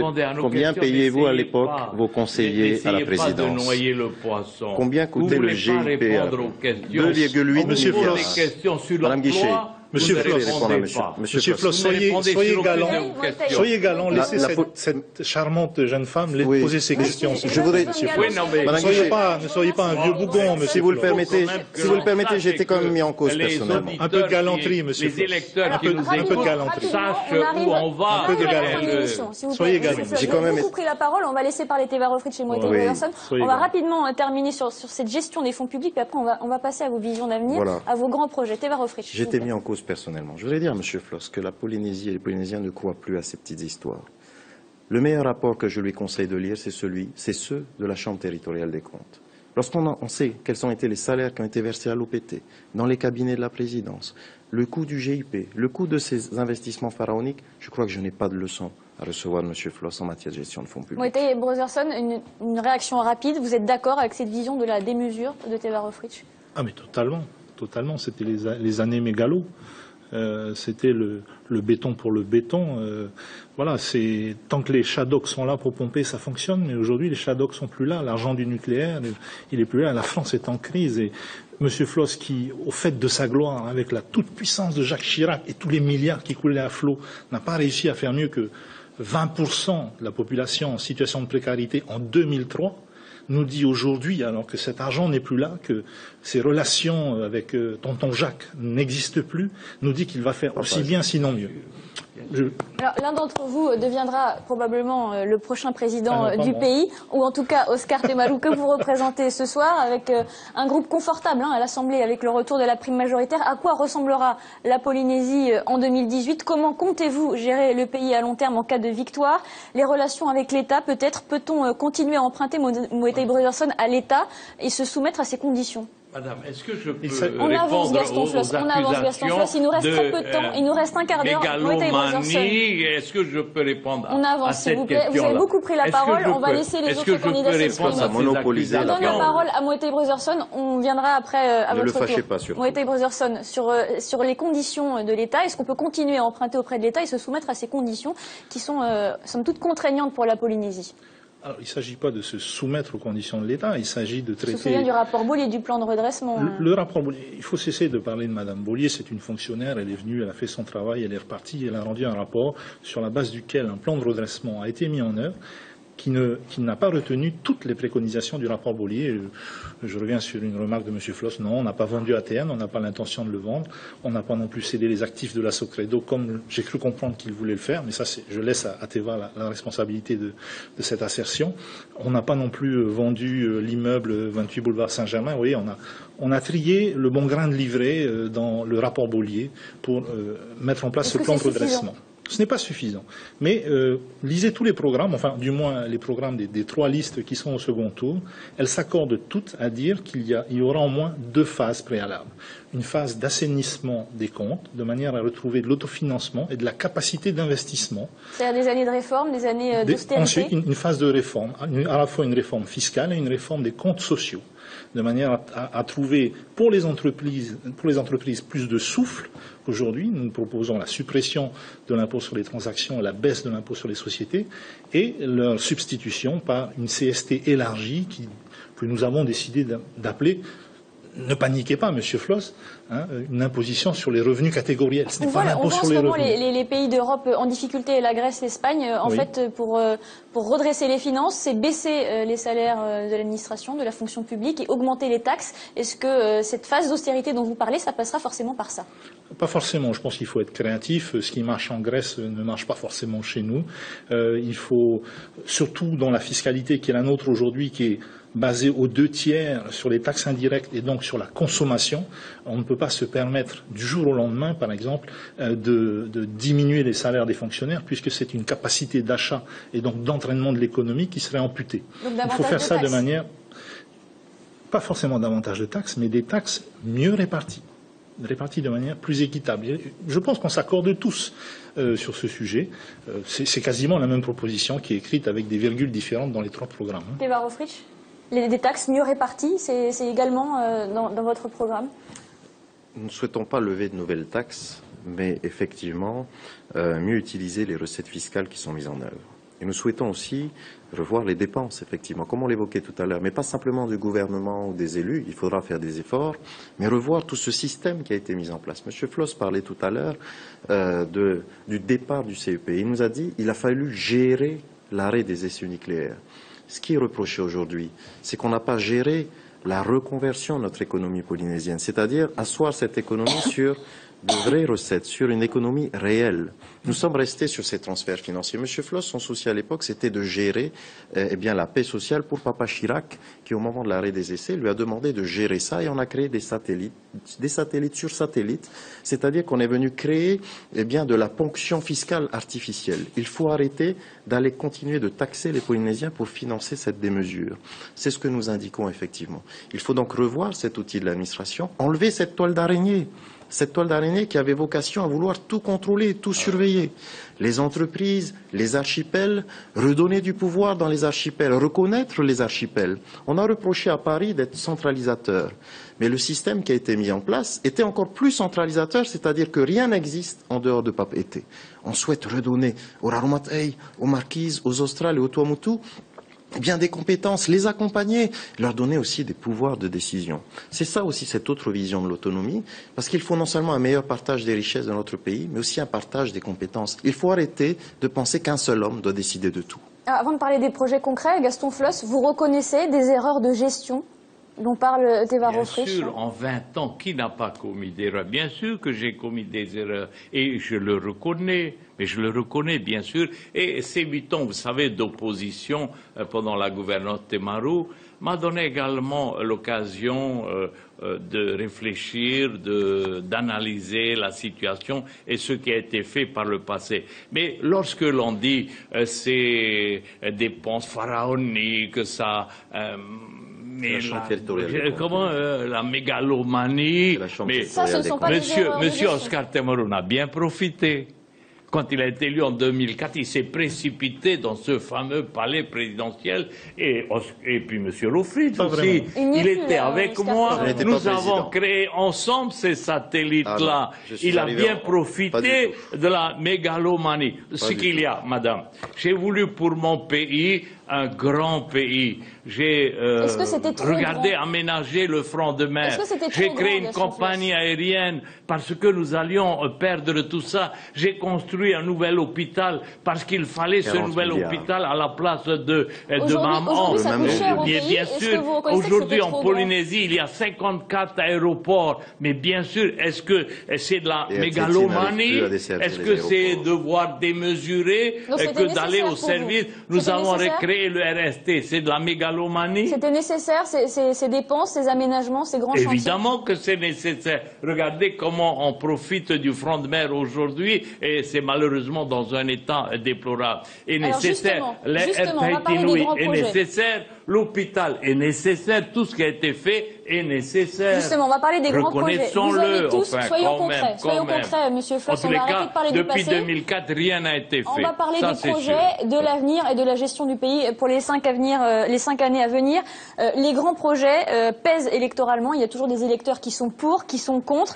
Gaston Floss, vous prévoyez dans votre programme déjà un projet qui date de 2004, c'est Te Aranui, la fameuse route traversière. En cas d'élection, vous, Moetai Brotherson, en tout cas à l'UPLD, il y a le fameux tunnel de Punauia. En cas d'élection, est-ce que vous maintiendrez ce projet? Ce n'est pas le seul. Hein. Vous savez, nous avons plusieurs grands projets pour assurer ce que nous avons appelé la phase de transition. Puisque après la phase d'assainissement et de réforme, il faut bien une phase de transition, le temps de reconvertir l'économie vers le tourisme et les ressources premières. Dans cette phase de transition, nous nous accordons à dire qu'il faut des grands travaux. Mais une fois cette phase passée, il faut réellement passer à autre chose, parce que sinon les shadocks vont continuer de pomper. C'est juste pas tenable. Hein, il faut avoir les moyens de ces ambitions. Donc, au chapitre des grands travaux que nous envisageons, Il y a un tramway également. nous disons dans les quartiers. qu'il faut que tous ces grands travaux soient au service de cette reconversion. Il faut qu'ils soient au service Ça passe du par tourisme. quoi, cette reconversion économique, justement? Vous en parlez beaucoup, C'est très mais simple. concrètement. C'est très simple. La locomotive, c'est le tourisme. 600 000 touristes, c'est aujourd'hui l'équivalent des transferts de l'État. Mais ça, ils En reviennent plan comment, ces économique. touristes? Il suffit de le Attendez. décréter? Ah non, il ne suffit pas de le décréter, il faut y travailler. Nous avons commencé à le faire. Comment, par exemple? Écoutez, vous parlez par exemple, si on parle concrètement, le tourisme reprend depuis 2 ans, ce n'est pas le fruit du hasard, c'est le fruit de réformes qui ont été faites au niveau de la réglementation des paquebots de croisière, c'est le fruit d'une réorganisation profonde du GIE Tahiti Le Tourisme. prix du transport aérien, c'est quelque chose Le prix qui du pourrait transport être aérien, c'est quelque chose de beaucoup plus compliqué, avec énormément de facteurs exogènes qui ne dépendent pas de nous. Le prix du pétrole, que je sache, et jusqu'à ce qu'on trouve du pétrole à Takoumé, c'est pas nous qui le fixons. Donc ça, c'est un facteur qui est très difficile à contrôler. Mais donc nous disons, les grands travaux de cette période de transition doivent servir à assurer le tourisme et les infrastructures nécessaires pour le secteur primaire. Je vous donne des exemples. Le tramway va permettre une meilleure circulation qui va bénéficier à la fois à nos populations et aux touristes. J'ai lu dans le programme de M. Floss qu'il va faire un port de pêche à Faratea. C'est une vision passéiste. Le port de pêche aujourd'hui, c'est certainement pas à Faratea qu'il faut le faire, En c'est tout cas, aux il y a Marquises. déjà des travaux qui ont été entamés. C'est aux Marquises. Tous les experts qui ont sillonné le Pacifique s'accorderont à vous dire qu'à Faratea, il ne faut surtout pas faire un port de pêche, il faut faire un hub pour tous les supertankers qui transitent entre la plaque asiatique et la plaque américaine. Voilà ce qu'il faut faire à comment on finance tout cela? Pas un port de pêche. Comment on finance tout cela, Moetai Brotherson? On finance tout ça avec des partenariats entre des investisseurs locaux, le public, une fois qu'il a retrouvé sa capacité d'investissement, et également des investisseurs étrangers. Je vais vous donner un autre exemple. L'aéroport des Marquises, parce que là aussi c'est un projet auquel nous tenons. Pardon? Où on en est avec cet aéroport? Écoutez, avec toute l'instabilité que vous avez maintenue, ça a pris un peu de retard, mais on va y arriver. Donc cet aéroport des Marquises, nous avons, en 2009, avant que M. Floss décide de nous renverser à nouveau, nous étions allés donc visiter les différents sites possibles avec des investisseurs américains, un cabinet d'études qui était basé donc à Hawaï. Ces investisseurs sont prêts à venir. mais pas simplement pour le projet d'un aéroport, mais pour le développement de tout un écosystème économique autour de cet aéroport qui inclut ce port de pêche qu'il faut faire aux Marquises et pas à Faratea, Monsieur Floss. Il y a un projet qui est commun à vos 3 programmes, c'est autour de l'aéroport de Tahiti-Faaa, justement. Aujourd'hui, le pays ne siège même pas au conseil d'administration de la société aéroport de Tahiti. Pour quelle raison? Pour nous, la base, c'est de dire il y a eu une promesse de fait lors de l'élection présidentielle de M. Hollande. Cette promesse, c'est la rétrocession de cet aéroport au pays. Ce n'est qu'une fois cette promesse tenue qu'on pourra faire des plans qui soient sérieux. Ces réaménagements de l'aéroport, ou cette reconstruction, on peut utiliser les termes qu'on veut, ils doivent se faire avec en tête cet objectif de 600 000 touristes. 600 000 touristes, il faut 2 aéroports. Il faut celui des Marquises et il faut celui de Tahiti-Faaa réaménagé. Mais au vu des finances du pays, est-ce que finalement, c'est pas si mal de laisser une société extérieure gérer ces réaménagements de l'aéroport? Écoutez, que je sache, ceux qui géraient l'aéroport avant n'étaient pas en situation déficitaire. L'aéroport qui dégage de gros bénéfices, Teva Roffrich, sur les grands projets, où il y a notamment la route des Coteaux, Faratea également, il me semble. Non. Il n'y a pas Faratea, c'est M. Floss qui veut relancer son projet qui, je crois, a coûté une centaine de milliards à Faratea et 60 milliards à l'aéroport, il me semble. C'est-à-dire qu'on s'approche du chiffre de 500 milliards. Vous savez, on m'a taxé d'être un menteur depuis le début de la... mais M. Floss est en train de s'en approcher tout doucement. On va vous laisser répondre. Quand on est en train de cumuler les équipements, et j'espère que vous ferez l'addition tout à l'heure, parce que là, elle risque d'être lourde, non seulement pour notre génération, mais pour celles qui viennent après. Et c'était un de nos points de désaccord, M. Floss, souvenez-vous-en, puisque je vous avais demandé, lorsqu'on s'était vu à ce petit déjeuner, comment est-ce que vous allez financer vos grands travaux? Vous avez dit, mais un emprunt de 400-500 milliards. Et je vous ai dit, mais comment est-ce que vous allez rembourser ça? Il dit, mais ça, c'est votre problème. Gaston Floss, sur ce fameux emprunt. Et ça, c'est votre problème. Et donc, si je peux finir sur les équipements, si je peux finir sur nos projets, sur les équipements. D'ailleurs, monsieur... Vous l'attaquez sur l'emprunt. Je n'attaque personne, je mets simplement chacun devant les responsabilités. Monsieur Edouard Fritsch a confirmé ce montant. Monsieur Edouard Fritsch a confirmé publiquement ce montant dans les nouvelles de Tahiti, un excellent quotidien, en disant même que c'était peut-être un peu plus que 500 milliards, mais qu'il n'avait pas encore trouvé la banque pour le financer. Sur ce fameux emprunt, Gaston Floss, vrai ou faux? Peut-être que Edouard Fritsch l'a dit, mais moi je ne l'ai jamais dit, apporter la preuve de ma déclaration. Mais vous mentez, Comment financerez-vous vos grands projets? Le grand Aucune banque ne nous c'est prête. l'aéroport de Tahiti-Faaa, bien sûr. Les plans sont faits, ils sont à la présidence. Ça veut dire quoi? Que l'aéroport doit revenir sous le giron du pays? Mais évidemment, et le président de la République, Jacques Chirac, était tout à fait d'accord à transférer Jacques Chirac n'est plus aux commandes de l'État. Comment est-ce que vous négociez ça? C'est bien ça le sujet. Madame. C'est bien ça le sujet. Jacques Chirac était d'accord à transférer la propriété au pays. Les plans sont faits, ils ont été réalisés par Aéroport de Paris International. Ils sont à la présidence, à la disposition de M. Temarou. Et ça, c'est un chantier qui va créer au moins 1000 à 1500 emplois directs et indirects.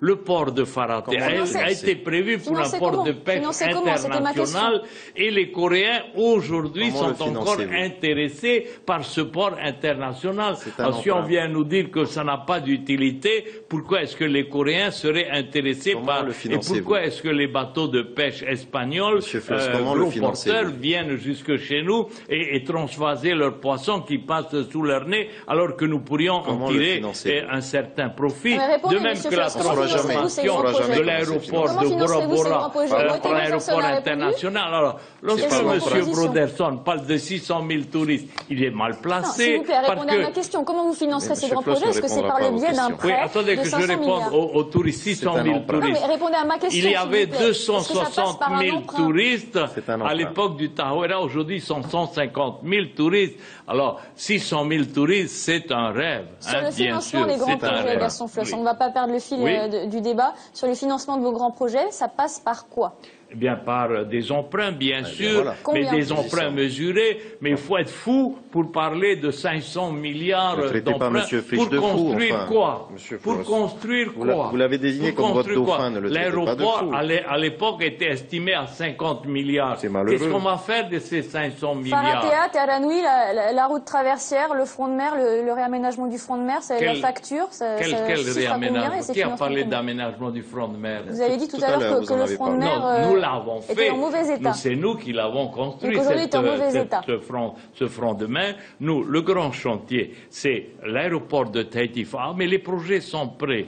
Et le président de la République était prêt à participer à 30% de cet investissement. Le second, c'est le port de Farater, un port de pêche international, absolument. Le troisième projet, c'est l'aéroport international de Bora Bora. Puisqu'on parle de développement du tourisme, là où le tourisme marche et où on peut recevoir et faire vraiment du tourisme, c'est à Bora Bora, encore faut-il des expos et pas aux Marquises. Les hôtels ferment aux Marquises, monsieur Broderson. Il n'y a plus d'hôtels aux Marquises. Alors vous allez faire ces hôtels pour qui? Il reste moins de 10 minutes d'émission, alors soyons concrets. Ces grands projets, combien ils vont coûter? Et comment allez-vous les financer? Mais je vous ai dit, l'aéroport de Tahiti Fa'a, 50 milliards, avec apport de l'État à 30%. Ensuite, il y a le port de Farater, qui est resté en panne depuis 10 ans. Et là, je pense que la dépense serait de l'ordre d'une vingtaine de milliards. Et puis l'aéroport de Bora Bora, transformé en aéroport international, de l'ordre d'une vingtaine de milliards. Mais on est loin des 500 milliards dont parle monsieur. En tous les cas, ce que nous voulons savoir, quels sont les projets de Atia Porinetia s'il était président et comment va-t-il créer les fameux emplois dont il parle. C'est la priorité, bien sûr, mais nous le disons, voilà, nous allons dans un premier temps créer ce fonds d'accès à l'emploi pour donner pas 15 000 personnes, là aussi on peut raconter n'importe quoi.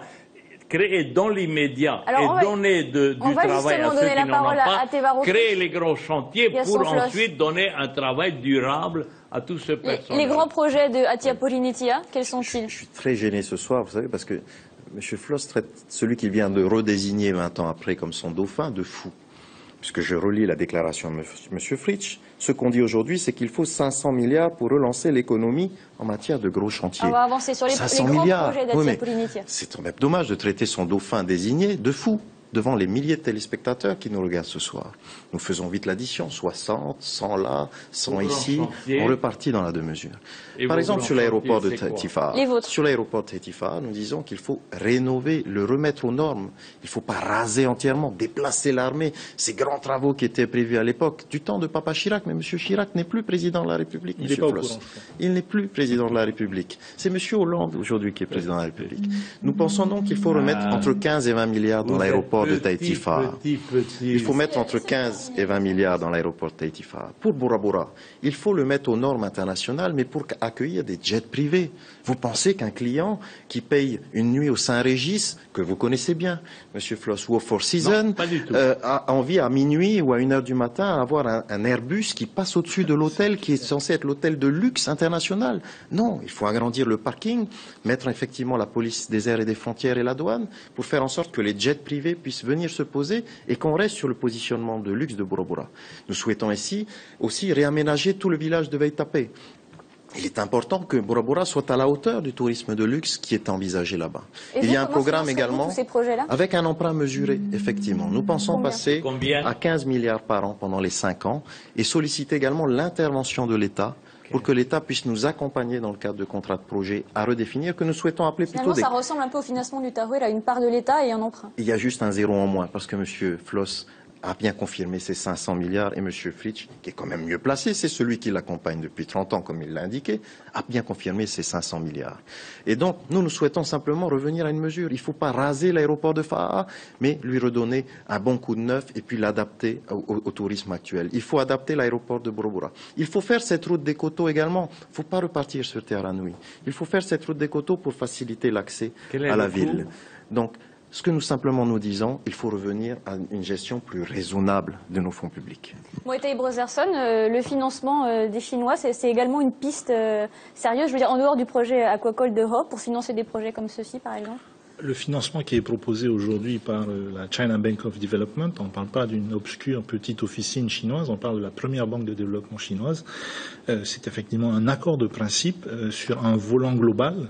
Il n'y a pas aujourd'hui d'emprunt et cet emprunt n'est pas, enfin cette possibilité d'emprunt n'est pas réservée au pays. Elle est également ouverte aux sociétés privées, aux investisseurs locaux qui voudraient s'engager.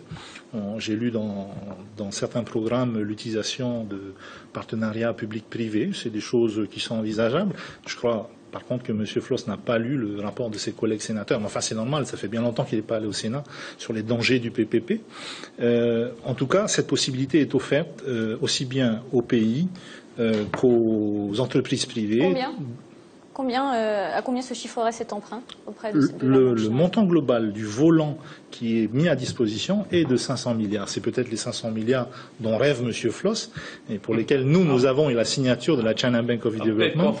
Il ne s'agit pas d'emprunter 500 milliards, c'est une possibilité d'emprunt. Non, je ne crois pas. Non. Il y en a un qui veut continuer à faire pomper les Shadok et l'autre qui veut réellement reconvertir ce pays. Ce que nous disons, c'est que encore une fois, tous les grands projets doivent servir au développement du tourisme et au développement du secteur primaire. Je voudrais juste rafraîchir un peu les tablettes de M. Floss sur la notion de port de pêche à Faratea. Il faut vraiment que vous abandonniez cette idée, M. Floss. Aujourd'hui, je ne sais pas si vous êtes au courant, Chirac n'est plus président, ça c'est une chose, mais il y a également le canal de Panama qui est en train d'être réaménagé. Les bateaux demain qui vont transiter dans les océans, ce ne seront plus les petits tankers qu'on a aujourd'hui, ce seront des super tankers qui seront à l'échelle de ce nouveau canal de Panama. Il faudra bien à un moment donné que ces bateaux transbordent et puissent bénéficier d'un hub au milieu du Pacifique. Voilà ce qu'il faut faire à Faratea. Sûrement pas un port de pêche. Mais bien sûr. Enfin. Alors, on arrive à la fin de cette... Rapidement. Rapidement. Je suis content qu'il y ait en tous les cas un volet de ces grands travaux-là pour lesquels mes amis n'ont pas copié. C'est celui du partenariat public-privé. La loi est en préparation, elle est pratiquement prête. C'est une des premières lois que notre majorité va déposer à l'Assemblée et faire en sorte que dans ces grands travaux, dans ces grands projets, il y ait une association entre le public et le privé. Rien inventé, ça on peut très bien concevoir que le public apporte le foncier et il a une assise foncière assez importante et le privé venant construire. Nous laisserons au privé une part importante dans la sortie de crise et dans le redémarrage de l'économie de notre pays. Mohamed Brotherson à l'instant assez sceptique sur ce partenariat public-privé. C'est la fin de cette émission. Une dernière question peut-être au sujet du statut du pays. L'autonomie, Mohamed Brotherson, dépendait et dépend toujours des transferts de l'État, mais on sait aujourd'hui que la situation financière de l'État est tendue également. Finalement, sommes-nous arrivés au bout d'un système? Ça fait, je crois, depuis 2004 qu'on constate l'obsolescence de l'autonomie. Et je pense que plutôt que de se poser des questions, d'angoisser les gens sur l'indépendance, c'est pas ça le sujet. Le sujet, c'est est-ce qu'on veut se prendre en main ou pas, ou est-ce qu'on veut continuer à faire perdurer une économie totalement artificielle à coup de diges, de siges, d'emprunts pour faire du béton, et quand on a fini de faire du béton, on refait un emprunt. Voilà, je pense que il faut bien dire aux Polynésiens que la France est en difficulté aujourd'hui, qu'elle n'a plus les moyens d'entretenir la danseuse que M. Floss a incarnée pendant des années, cette danseuse nucléaire, vous savez, complètement fluo. C'est fini ce temps-là. Aujourd'hui, il faut se préparer à travailler dur, à retrousser les manches pour aller vers une reconversion de notre économie. Ce sera le mot de la fin. Merci à vous tous les trois d'avoir participé à ce débat. C'est la fin de cette émission. Merci de nous avoir suivis. Merci à vous d'avoir participé. Débat à suivre, à revoir sur notre site internet polynésie.lapremière.fr. Dans 8 jours, jeudi 2 mai, le débat en tahitien avec James O. À suivre Archipel avec les coulisses du tournage, l'ordre et la morale. Très belle fin de soirée sur notre antenne. Merci.